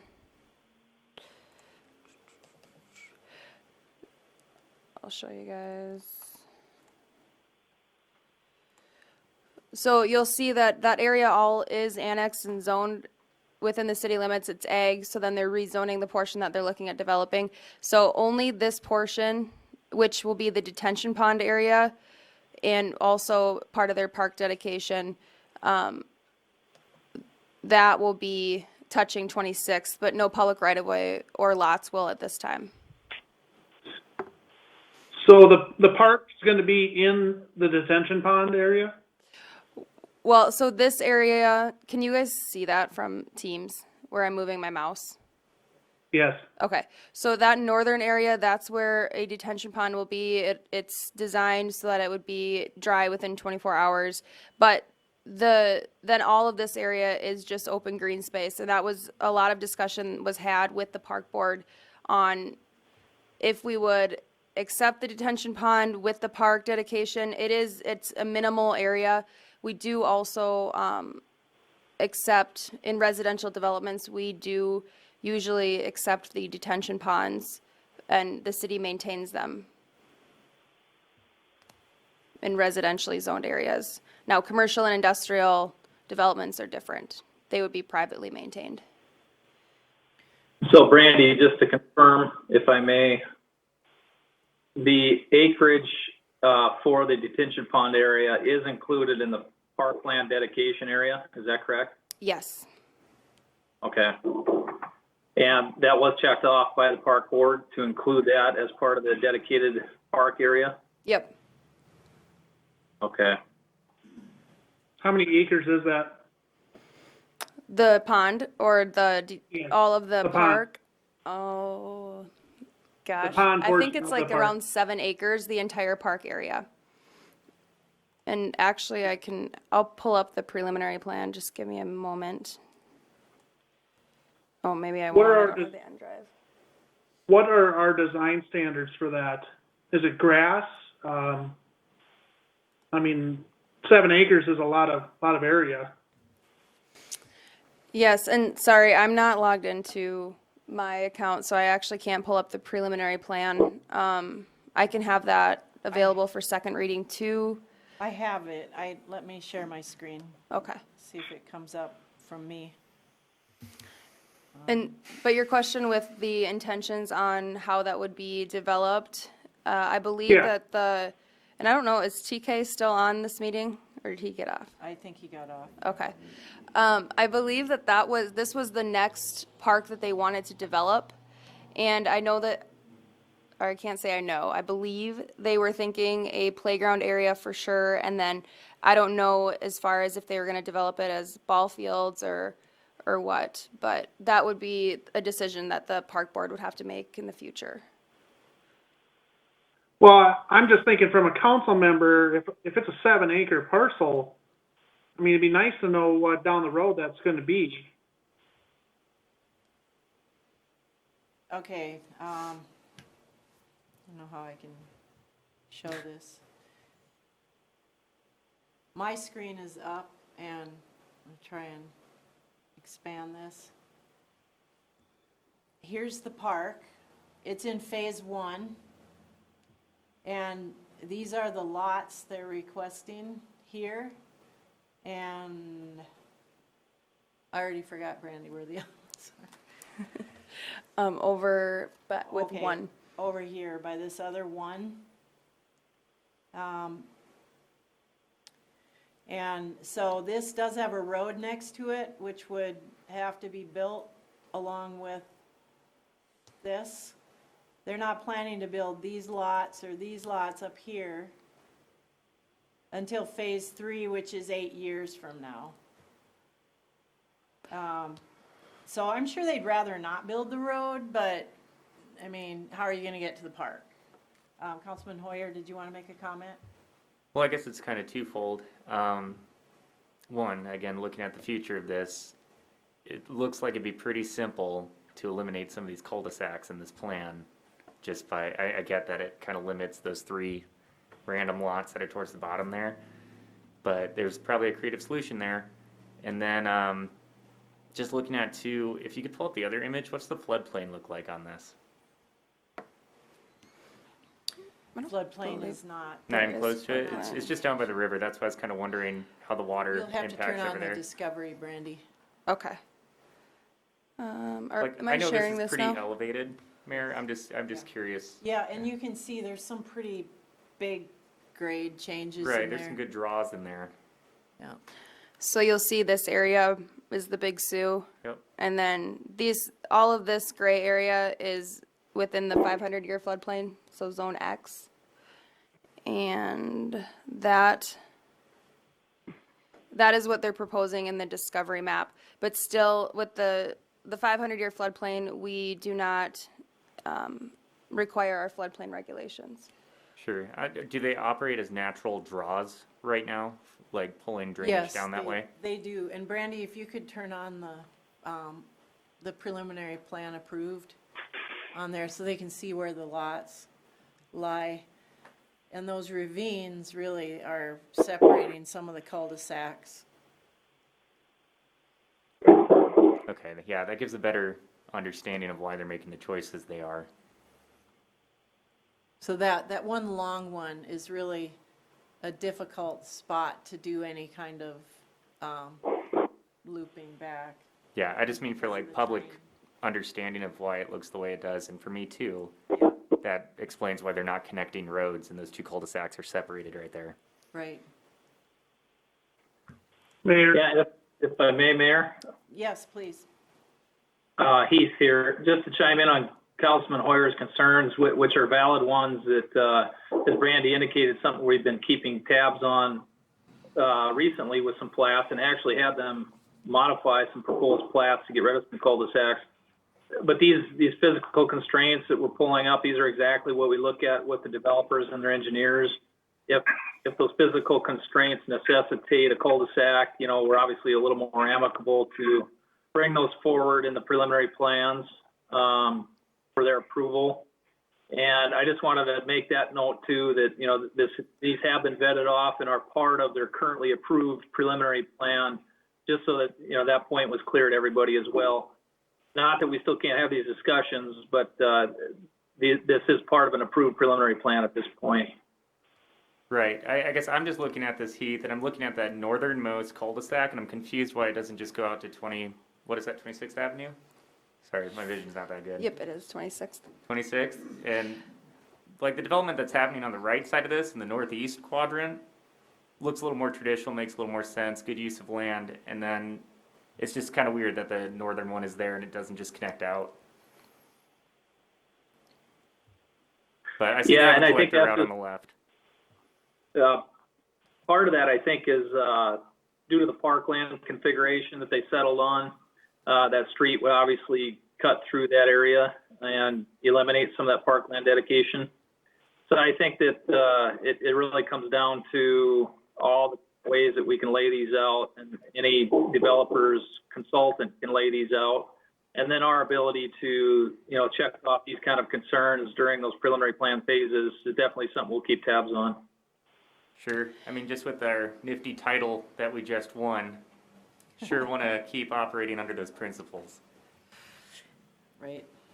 And I might add to, with the mayor's point, and that's a good catch, and I apologize for not being actually more well-versed in the plat that they'll eventually come with, and I'd pull it up if I had the access to it. But when we look at the plat, we can still have them dedicate this right-of-way, and they might already be proposing that. But that would be something that we would review at the time of platting. And then you guys would have to approve the plat as well as the development agreement that would specify all of the improvements to the right-of-way that they're dedicating. Right, and with our system, the city council does not ever see the preliminary plan. And, I mean, that has come up again and again where the plan commission approves it, and then it sits for a long time, and a plat comes up, and the plat does require council approval. The preliminary plan does not.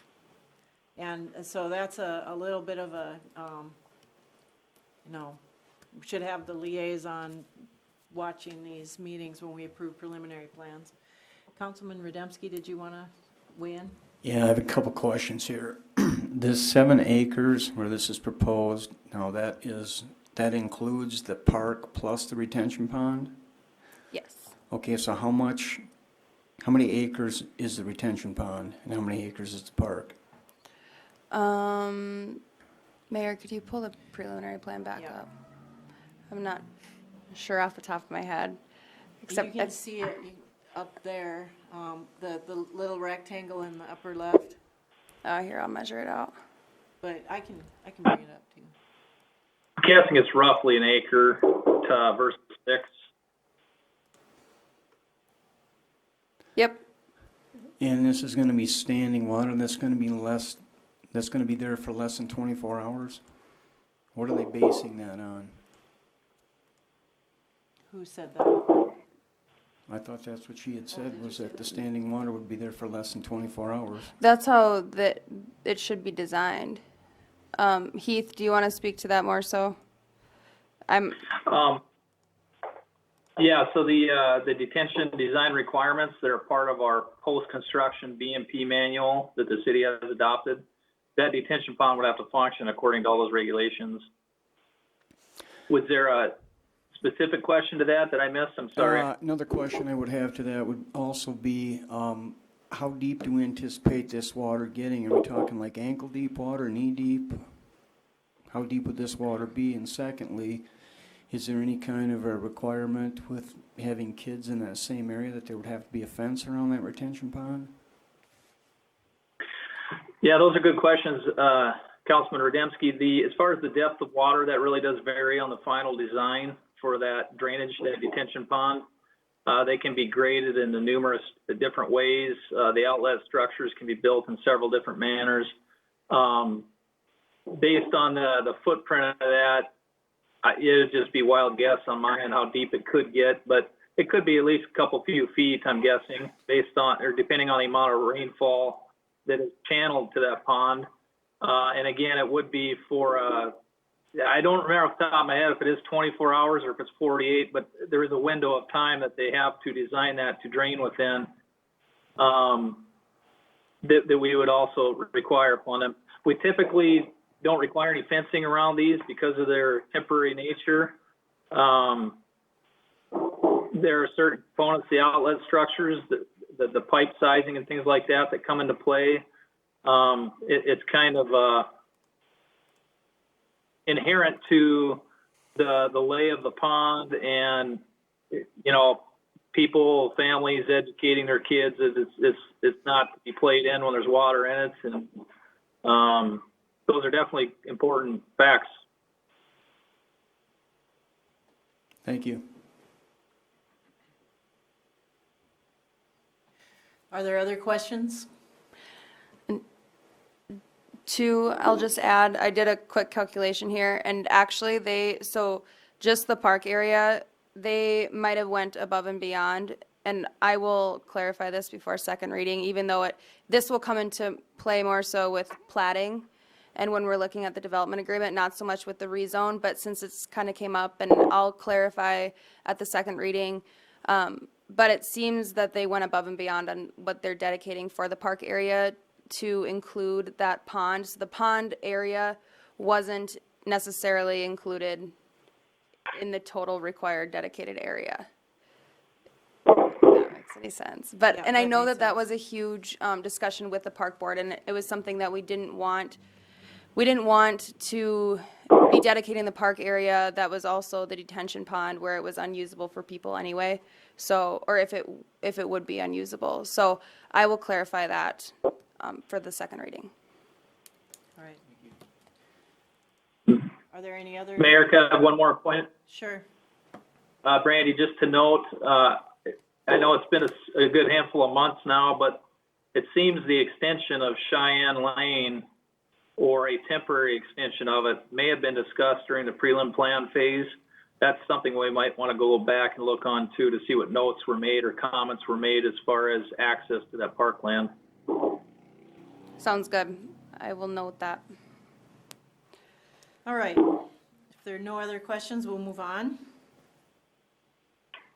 Item E is the first reading of ordinance number 20-13, approving and establishing the zoning designation of R1 Single Family Residential District, which upon annexation will be known as Tract 1 of Carter Trail Edition. And again, this is another first reading, so no action.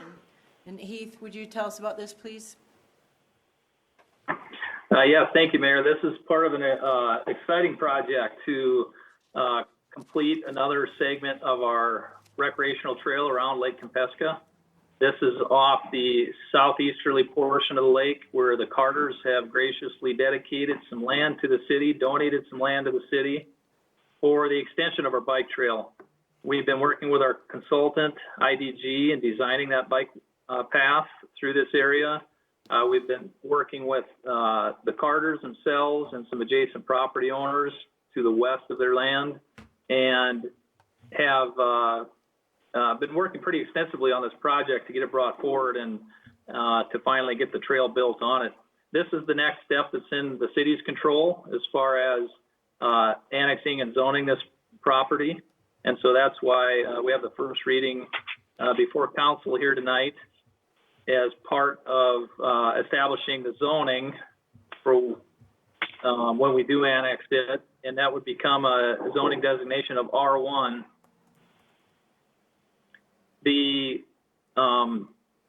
As far as the pathway goes, we're hopeful to bid that here yet this spring and have it constructed here through the summer.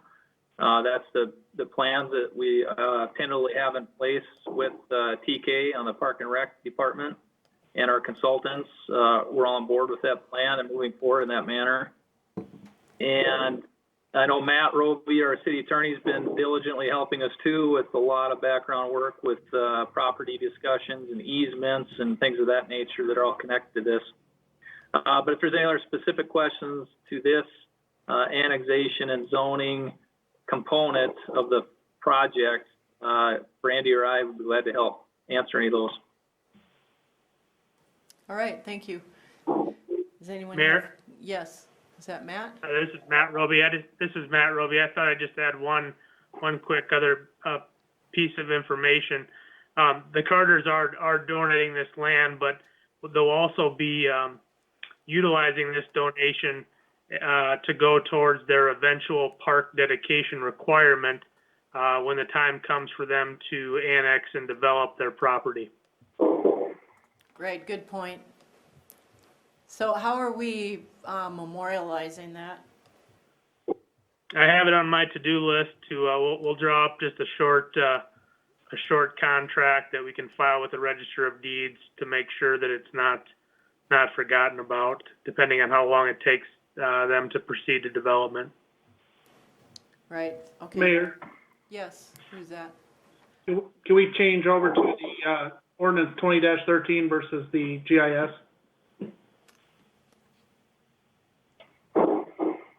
Oh. So you're not seeing the agenda? No. I just shared my screen. Is that coming through? Yeah, I have it on mine. I'm just, for anyone that's watching it. You bet. Mine is coming through though? Yes. Yeah. That's correct, okay. So here's the cover letter of general information, and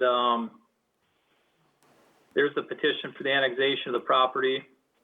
And the portion I wanted to get to was the diagrams of the maps. Here's a copy of the survey exhibit. Then here's the map of the area, give you some context of where we're talking about.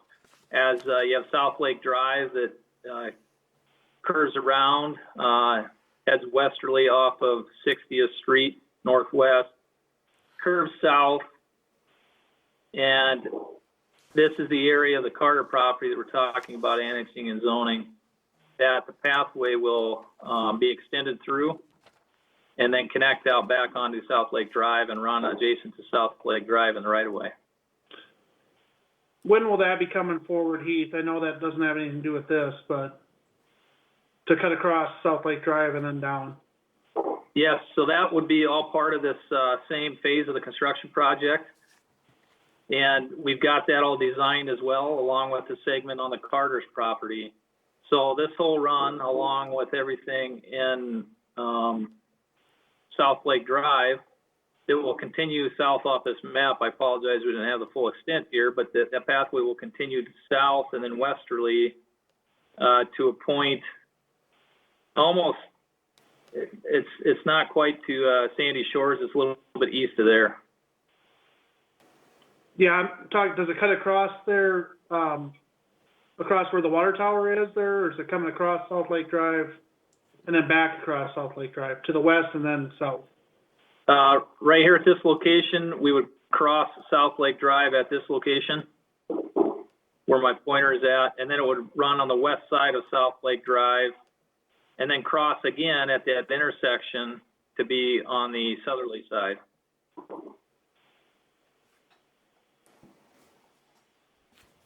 Did that answer your question? Yeah, I'll wait for my letter to come. Wait for your letter? Oh, okay. All right. Any other questions or comments, Councilman Billhauer? Just a comment, you know, you're probably wondering why we're crossing South Lake Drive to the west and then coming down the west side. That wasn't our, as I understand, that was not our preferred route to go. It would be nice if we could have continued to run continue with Carter's land, continue all the way south to what's the road? Well, I guess South Lake Drive or 4th Avenue, I guess, by the water tower. But that wasn't in the cards, so we were forced to cross over to South Lake Drive and then cross over again when we get to the water tower. So kind of added a little bit of a few wrinkles to the project last summer. Yeah. That made this project very challenging. That is correct, Councilman Billhauer. That, you know, we had to work within the constraints that the landowners would allow us to. There was a lot of collaboration here with several different landowners, and that was not the optimal route that we would have preferred, but it is the optimal route that we were able to settle on with the adjacent landowners. All right, are there other questions? Anyone else? Adam, question for you. Were you referring to your letter for the annexation and zoning as a certified mailing as an adjacent landowner, or for the project itself? I was talking when it cuts across South Lake Drive for the property, yes. Okay. Sounds the good. certified letter. Sounds good. But you received your annexation and zoning as a. Yes. Okay, sounds good. There probably won't be a certified letter for a that's not a legal requirement for a project in the right-of-way to be, the city does not, as a general rule, issue certified letters to all adjacent property owners for all of our projects. So, I mean, as it would be, nice for the engineering department to let the public that are adjacent to it know that the project is happening. I would strongly recommend that. Yep, yep. But as far as a certified mailing, that's, you know, $6 a pop for every property owner when we can. Yeah, I prefer not to get certified letters, just an FYI. Yeah. Okay, and you know, a lot of people just don't pick them up. Well, and a lot of the times when we send certified mailings, it's when it's required by state statute. Yeah. Maybe we'll just decide to take your land, Adam, tell you about it afterwards. Yeah. Good luck. All right, I'm going to move on. The item F is approval of resolution number 20-19, approving the plat of Dakota Commons 7th edition to the municipality of Watertown in the county of Cottington, South Dakota. Second. Okay, we have a motion by Holleen and a second by Hoyer. You guys are doing a lot of them this time. Heath, you want to tell us about this one, please? Yes, thank you, Mayor. I will share my screen again here. This is somewhat of a simple plat, but unfortunately we weren't able to do it administratively. It does only include 2 lots up in the Dakota Commons area. We'd be creating lots 7 and lot 25. These lots are in conformance with their expired preliminary plan, but given the circumstances that these are the last 2 remaining lots this development has that they can plat, and it does include a portion of right-of-way that would need to be platted as well. That's why it has to come forward through a conventional platting process and could not be done administratively.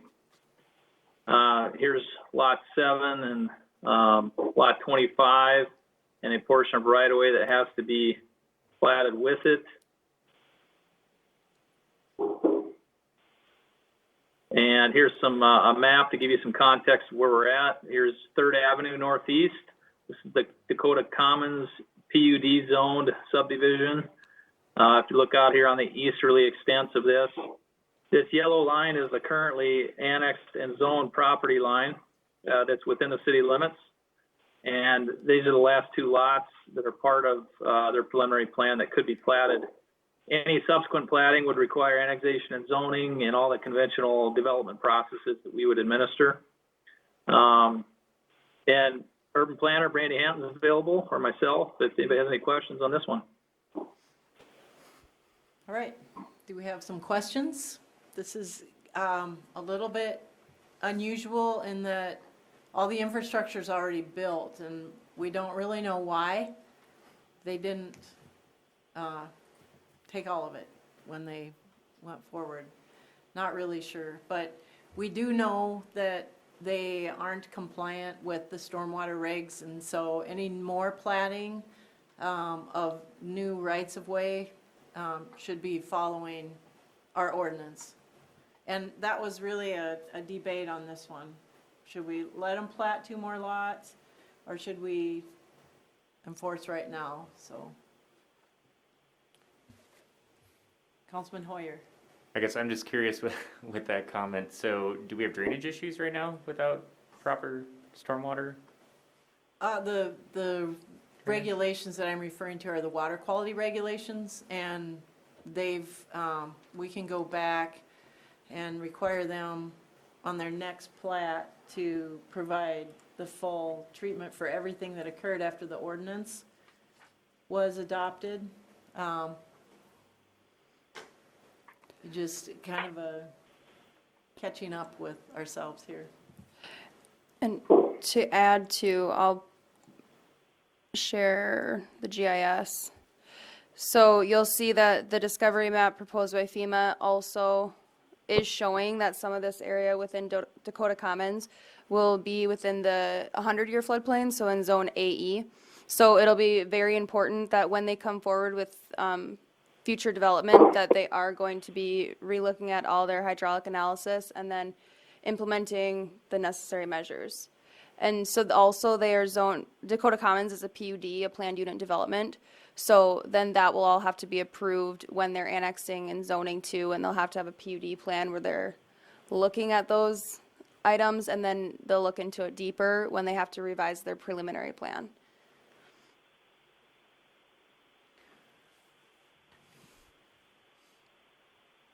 Would anyone like to ask any questions? Councilman Hoyer? Sorry, I guess I'll keep going. What are there impacts or anything going on right now with the water quality issue? And then, do we really have a road that's going through floodplain?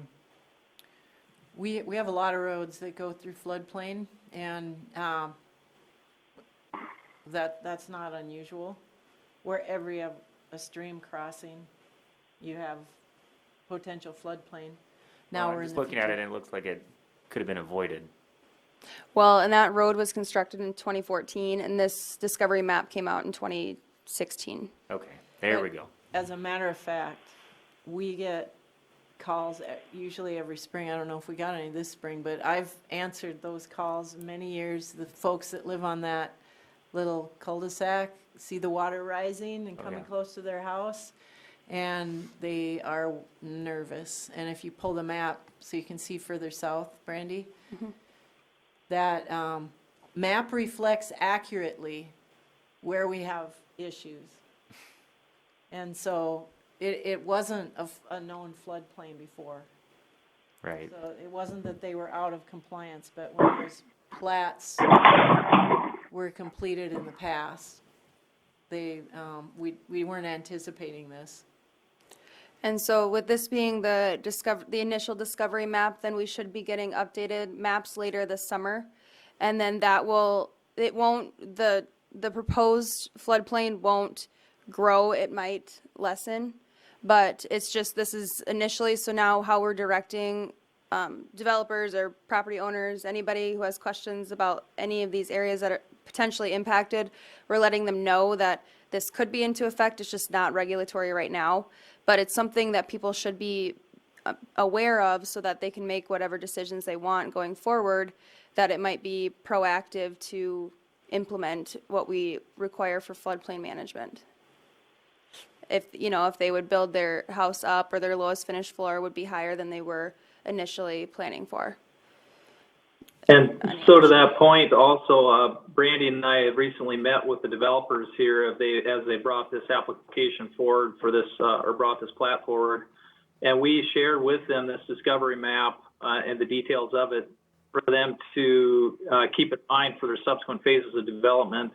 And frankly, for the current conditions, to help mitigate any kind of surface water directioning of or grading efforts that they may want to do before their next phase. They've got this at their fingertips now as a resource to utilize as they steer their designs for future work.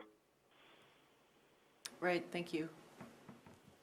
Are there other questions from the council? Not seeing any. I'll ask Kristen for a roll call vote. Okay. Albertson, Aye. Bueller, Aye. Hoyer, Aye. Pauline, Lallam, Aye. Manti, Aye. Rademski, Aye. Roby, Aye. Billhauer, Aye. Y. Aye. Motion carries. All right, thank you. Item G is authorization for the finance officer to allow interest-only payments to be made on all outstanding urban renewal loans for 6 months, April through September of 2020, and proceed to notify loan holders and appropriate banks.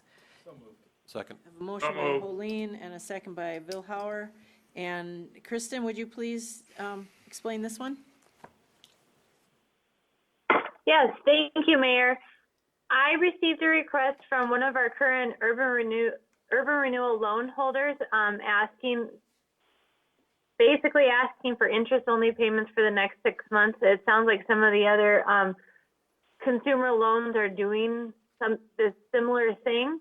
So it was requested, and I said that I would ask for it to be put on the agenda for the council to consider. With council approval, I will proceed to reach out to the other loan holders, besides the one that requested it, and let them know that it's available, and then I'll contact the banks.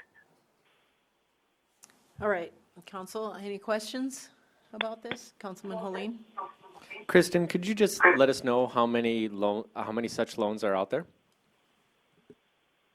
There are currently 4 loans held by outside urban renewal holders.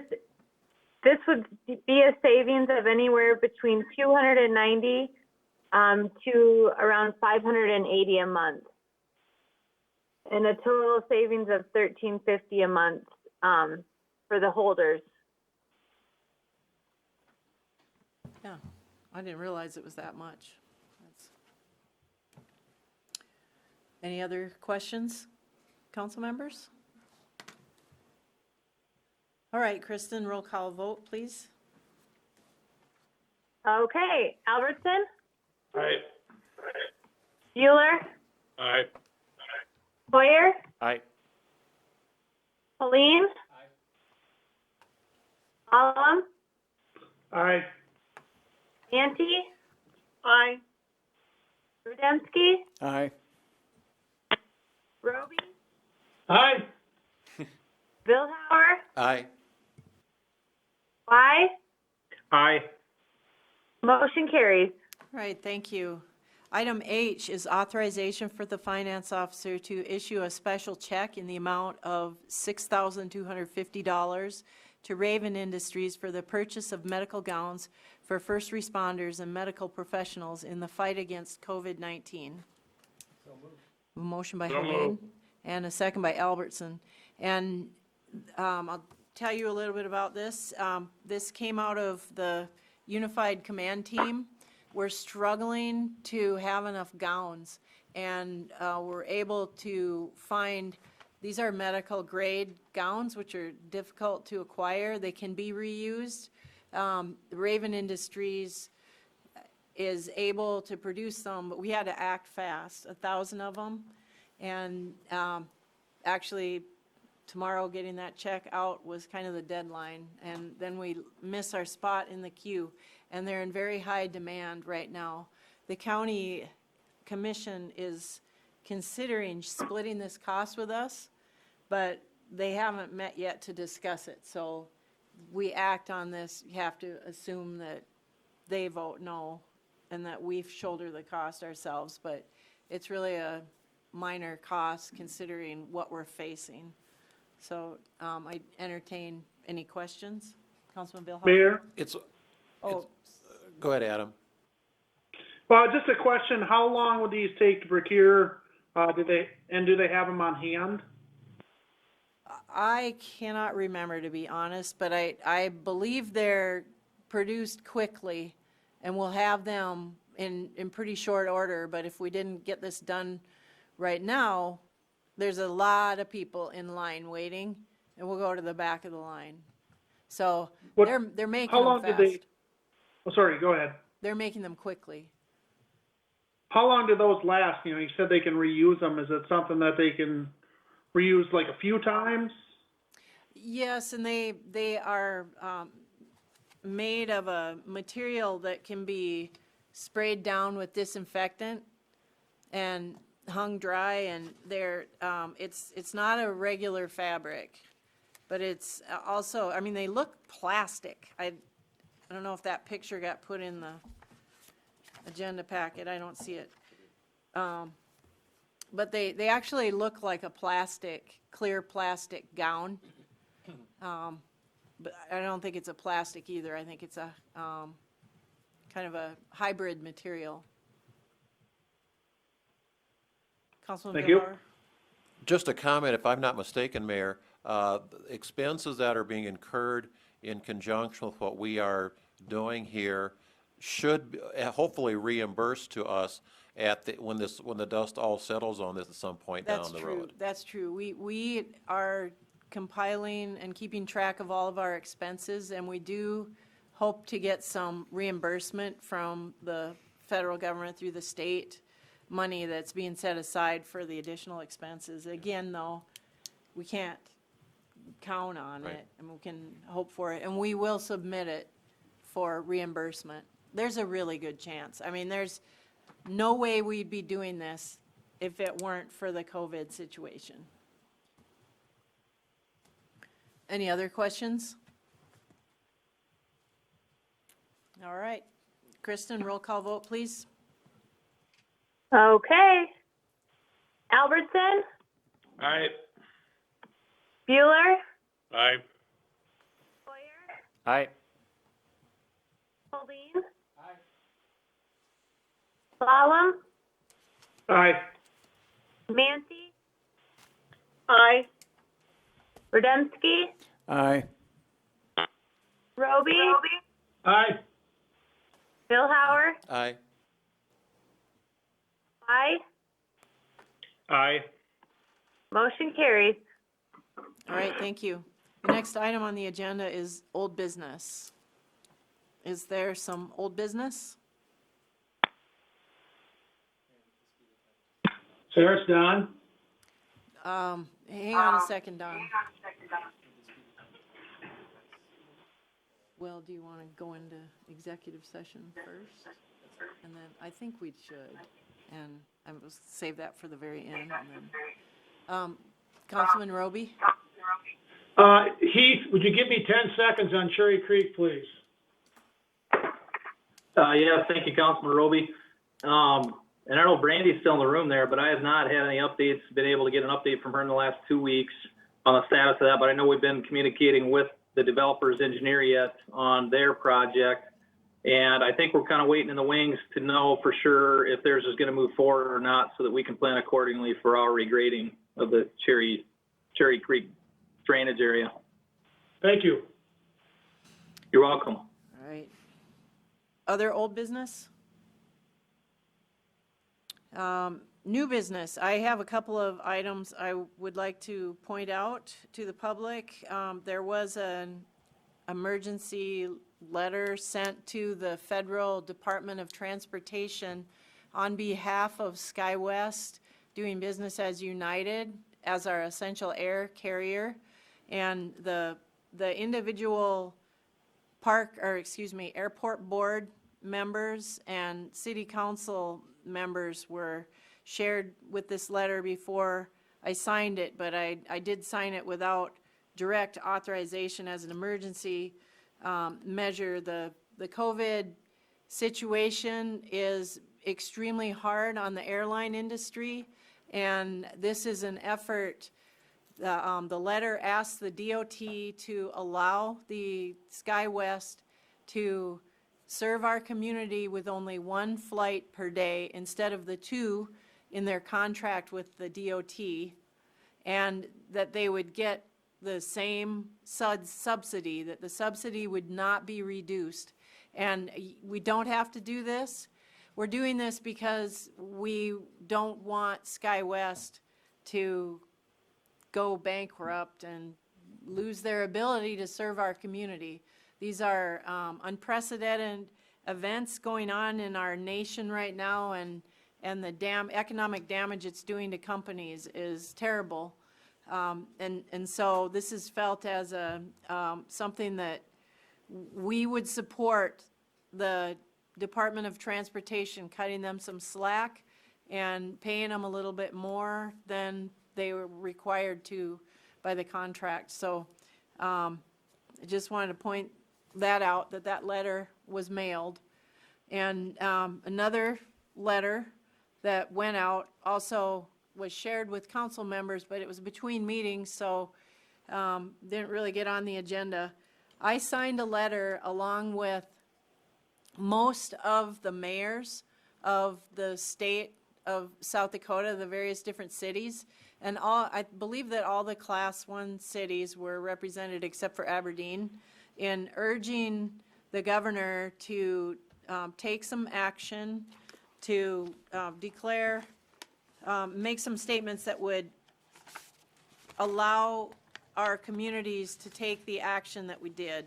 And emergency ordinance that we passed in giving ourselves the ability to close down. We have a charter that enabled us to do that, and a lot of the other cities don't, and they feel like they can't take action. But the declaration that we're requesting from the governor would also make us eligible as a state for additional emergency funding. And so there's really no harm in encouraging the governor to take these actions. And she did mention that she received the letter today in her briefing, and that she had urged the legislature to take some action, which they did not on veto day. And so she will look into that, having received that letter and seeing what additional steps that she could make. The Municipal League put the letter together and provided some language for her to use if she would choose to. So I just wanted people to know about those two letters that went out. Is there any other new business? Councilman Vilhauer? I guess I've got a question for Heath, and I've got a couple of quick items myself.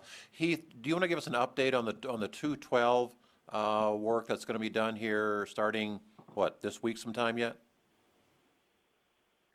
Yeah, thank you, Councilman Vilhauer. I get random updates from the DOT, the area engineer that oversees that project.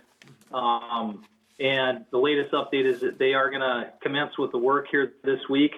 I thought maybe as soon as today, but that maybe was delayed. I don't recall off the top of my head. But they are going to be placing traffic head-to-head on 2 lanes, and then they'll be shifting how those 2 lanes are, whether they're on the north or the south half of the roadway. But they do anticipate to do all the remaining work, which includes some bridge deck sealing, and then also repaving the concrete approaches to the bridge deck from the permanent street paving. You can tell there's a little bit of a rough ride through there. It's because that concrete was put in quickly in a quick hurry last winter when they had an open window to do that. And that's some of that they'll be going back and taking out and replacing. And that ride should be quite a bit smoother once they get those approach slabs repoured. So the community will see some shifting traffic there, but not to the extent of the detour that we had all last summer. As of right now, it's planned to keep the traffic head-to-head. Thanks, Heath. And then as long as I got the microphone here, just a couple of comments. Being involved with the Unified Command Team and the task force here in the community, just overwhelming the support that we've been getting from volunteers. Dozens, if not hundreds of volunteers stepping forward wherever the need may be. And some of those volunteers include any number of our own city staff members that are doing this on top of their normal duties. So just heartwarming as a member of the council, a member of the community, seeing people step up when the need is there. Now, one comment I will make on the negative side is, if I'm not mistaken, I mean, we've got our normal supply chains working by and large for most of our retail stores. Folks, there's no need to be hoarding out there. We're still seeing shortages and not able to find various items. No need for that. So please, folks, don't buy any more than you need to for your immediate needs, because it just is not necessary with the supply chains that we've got going out there. Thank you, Councilman Vilhauer. Councilman Hoyer? Just kind of looking ahead with the Unified Command, I'm just wondering, has the city looked into offering up any of our locally owned buildings that maybe we're not utilizing for potential hospital expansion in the event that we have to take that measure? There is a branch of the Unified Command Team that is looking at all the various options for doing that, for expanding hospital sites, and there are any number of buildings that could be used for that. But yes, we would certainly, if it were desirable, allow that. Okay, I'm just trying to make sure. Yeah. I know you guys are crushing it and everything, but just making sure we're looking ahead at all the things that are coming, because I know down south, that's exactly what they're doing right now, is looking at where are we going to expand, where is the National Guard potentially going to be utilized to do just that. So making sure we have that contingency ready to go if that event, God forbid, happens. Right, thank you. Yep, lots of plans that we hope we don't have to cash in on. Anyone else have anything to add? All right, are there any? Oh, Councilman Albertson? Nobody has mentioned the strong towns, and so it might be congratulations to everybody who participated in that event. Certainly is a feather in our cap for Watertown. Yes, thank you, Councilman Albertson. I can't believe I didn't mention that. What is wrong with me? Oh my gosh. For the last couple of months, there's a team of people that have been working very hard on a contest to earn the title of strongest town. And we actually won the title. And yay us, go us. It's, we will celebrate later that we will receive an award at a conference, and also the Strong Town organizer will come to Watertown and make a presentation and do a little seminar here. So those are exciting times. Everything is to be determined when that would be. But I had lots and lots of help, and would like to just name some names. I should have brought my list, but the Tim Sheehan with the Chamber of Commerce, Watertown Development Company, Chris Shilkin, Julie Knutson of the Convention and Visitors Bureau, Jan DeBerg from the Community Foundation, along with several members in the Community Foundation, Greg Blow, Kristen Henderson, Liam Culhane, all participated. Matt Roby helped with it. Councilman Hoyer was in the podcast, and you didn't hear him, but Liam Culhane was also there with flashcards telling us what to say. And we had photographs from Missy Sinner, LATI folks supplied some photos. Patrick Anderson provided some of the photographs that were used. And am I forgetting some people? The community for voting. Oh, and the community, right? People came out of the woodwork to vote for us, and that was really great. Yes. Did you ever see the margin of victory in the final round? In the first 3 rounds, we blew the competition away, but I never saw the margin in the final round. Did you ever, are you aware of it? Yeah, it was like 59%. We won pretty big. It's handy. I mean, considering that Beloit was, a 40,000 population community? That's deceiving too. I mean, Beloit, Wisconsin has a line where its city limits are, and it continues north and south for a great distance of solid communities. And it's a completely different type of a community than we are. So we got our people out and they didn't. We did.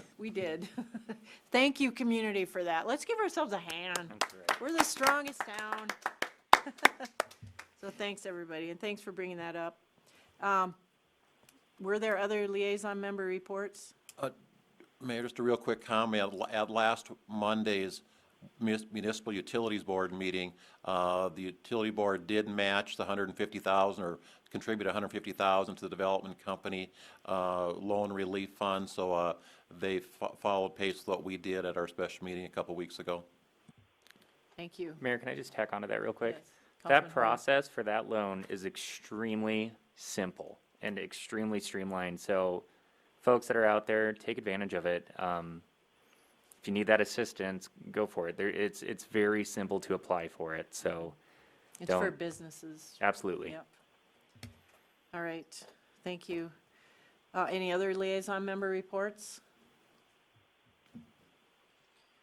Any announcements? Madam Mayor, Heath here. Yes. Sorry, I didn't bring this up on our old business, but I would just provide one quick reminder to the community that our sump pump variance has ended as of March 29th. The Wastewater Division of Public Works has been making phone calls throughout this week. Due to the social distancing, we're not wanting to make door-to-door stops like we have in the past, but the indications of the flows at the wastewater treatment plant show that we could have better participation to get the sump pump flows out of the sanitary sewer system and either out to the backyards or to the front curbs. And wastewater division will continue to follow up with phone calls, and they also televise some of the known videos, some of the known problem areas to look for suspect connections. So just want the community to be mindful of that. We don't want to be treating clean groundwater at the wastewater treatment plant. We appreciate the compliance. Thank you very much. Appreciate that. Are there other announcements? Councilman Hoyer. Just as we go ahead with the sub pump, let's just remember that you're not supposed to take your hoses and put them over the public right of way, which is the sidewalk. Make sure you are discharging correctly. Right, discharge to your yard, not across the sidewalk. Thank you. Anything else? Okay, next item on the agenda is executive session pursuant to SDCL 1-25-2, and we will have an executive session this evening in order to discuss and consult with legal counsel on contractual matters as well as confidential financial information for economic development purposes. And we do not expect to take action when we come out, but there will likely be an announcement when we come back. So I got a motion from Holleen to go into executive session and a second by Vilhauer. Any discussion? Roll call vote, please, Kristen. Okay, we have Albertson, Aye. Bueller, Aye. Hoyer, Aye. Helene, Lalum, Aye. Manti, Aye. Rudensky, Aye. Roby, Aye. Vilhauer, Aye. Y. Aye. Motion carries. All right, thank you. We are in executive session.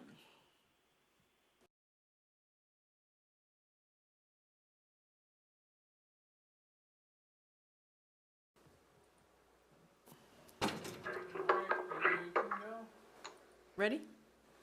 Okay, we are back into regular session, and after deliberating for a very long time, Councilman Holleen would like to make a little statement. Yes, thank you, Mayor. I would just like to inform the City of Watertown that the ICE Committee met last week, and we were asked on behalf of several citizens to make a decision regarding the purchase of the downtown land that has gone public as the desired location for ICE. After much deliberation, the committee decided not to move forward with the purchase at this time. I want to make it very clear to the City of Watertown, this is not a no in regards to ICE. We still want ICE. We just viewed it as, in light of today's economic situation and uncertainty because of the virus, that we did not think it was prudent to make such a large expenditure at this time. I also want to stress that there is a lot of good news behind this. There's still a lot of movement. The committee has made tremendous progress. When we are ready to move forward with ICE, we are farther along than what we have been, and we will be ready to go faster once the economic situation makes it possible. I just want to make it very clear, we have made tremendous progress. We are still committed to ICE. It's just at this time, we just wanted to hit the pause button for a short time. Thank you. Thank you, Councilman Holleen. All right, I will entertain a motion to adjourn. So moved. Second. A motion by Holleen and a second by Hoyer. Any discussion? Roll call vote, please, Kristen. Okay. Albertson,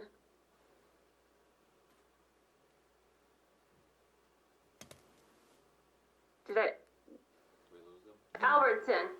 Did he leave? He might have left. Okay. Bueller, Aye. Hoyer, Aye. Aye. Lalum, Aye. Manti, Aye. Rudensky. He stepped away. Okay, Roby, Aye. Billhauer, Aye. Spy. Aye. Okay, motion carries. We are adjourned. All right, thank you, everyone.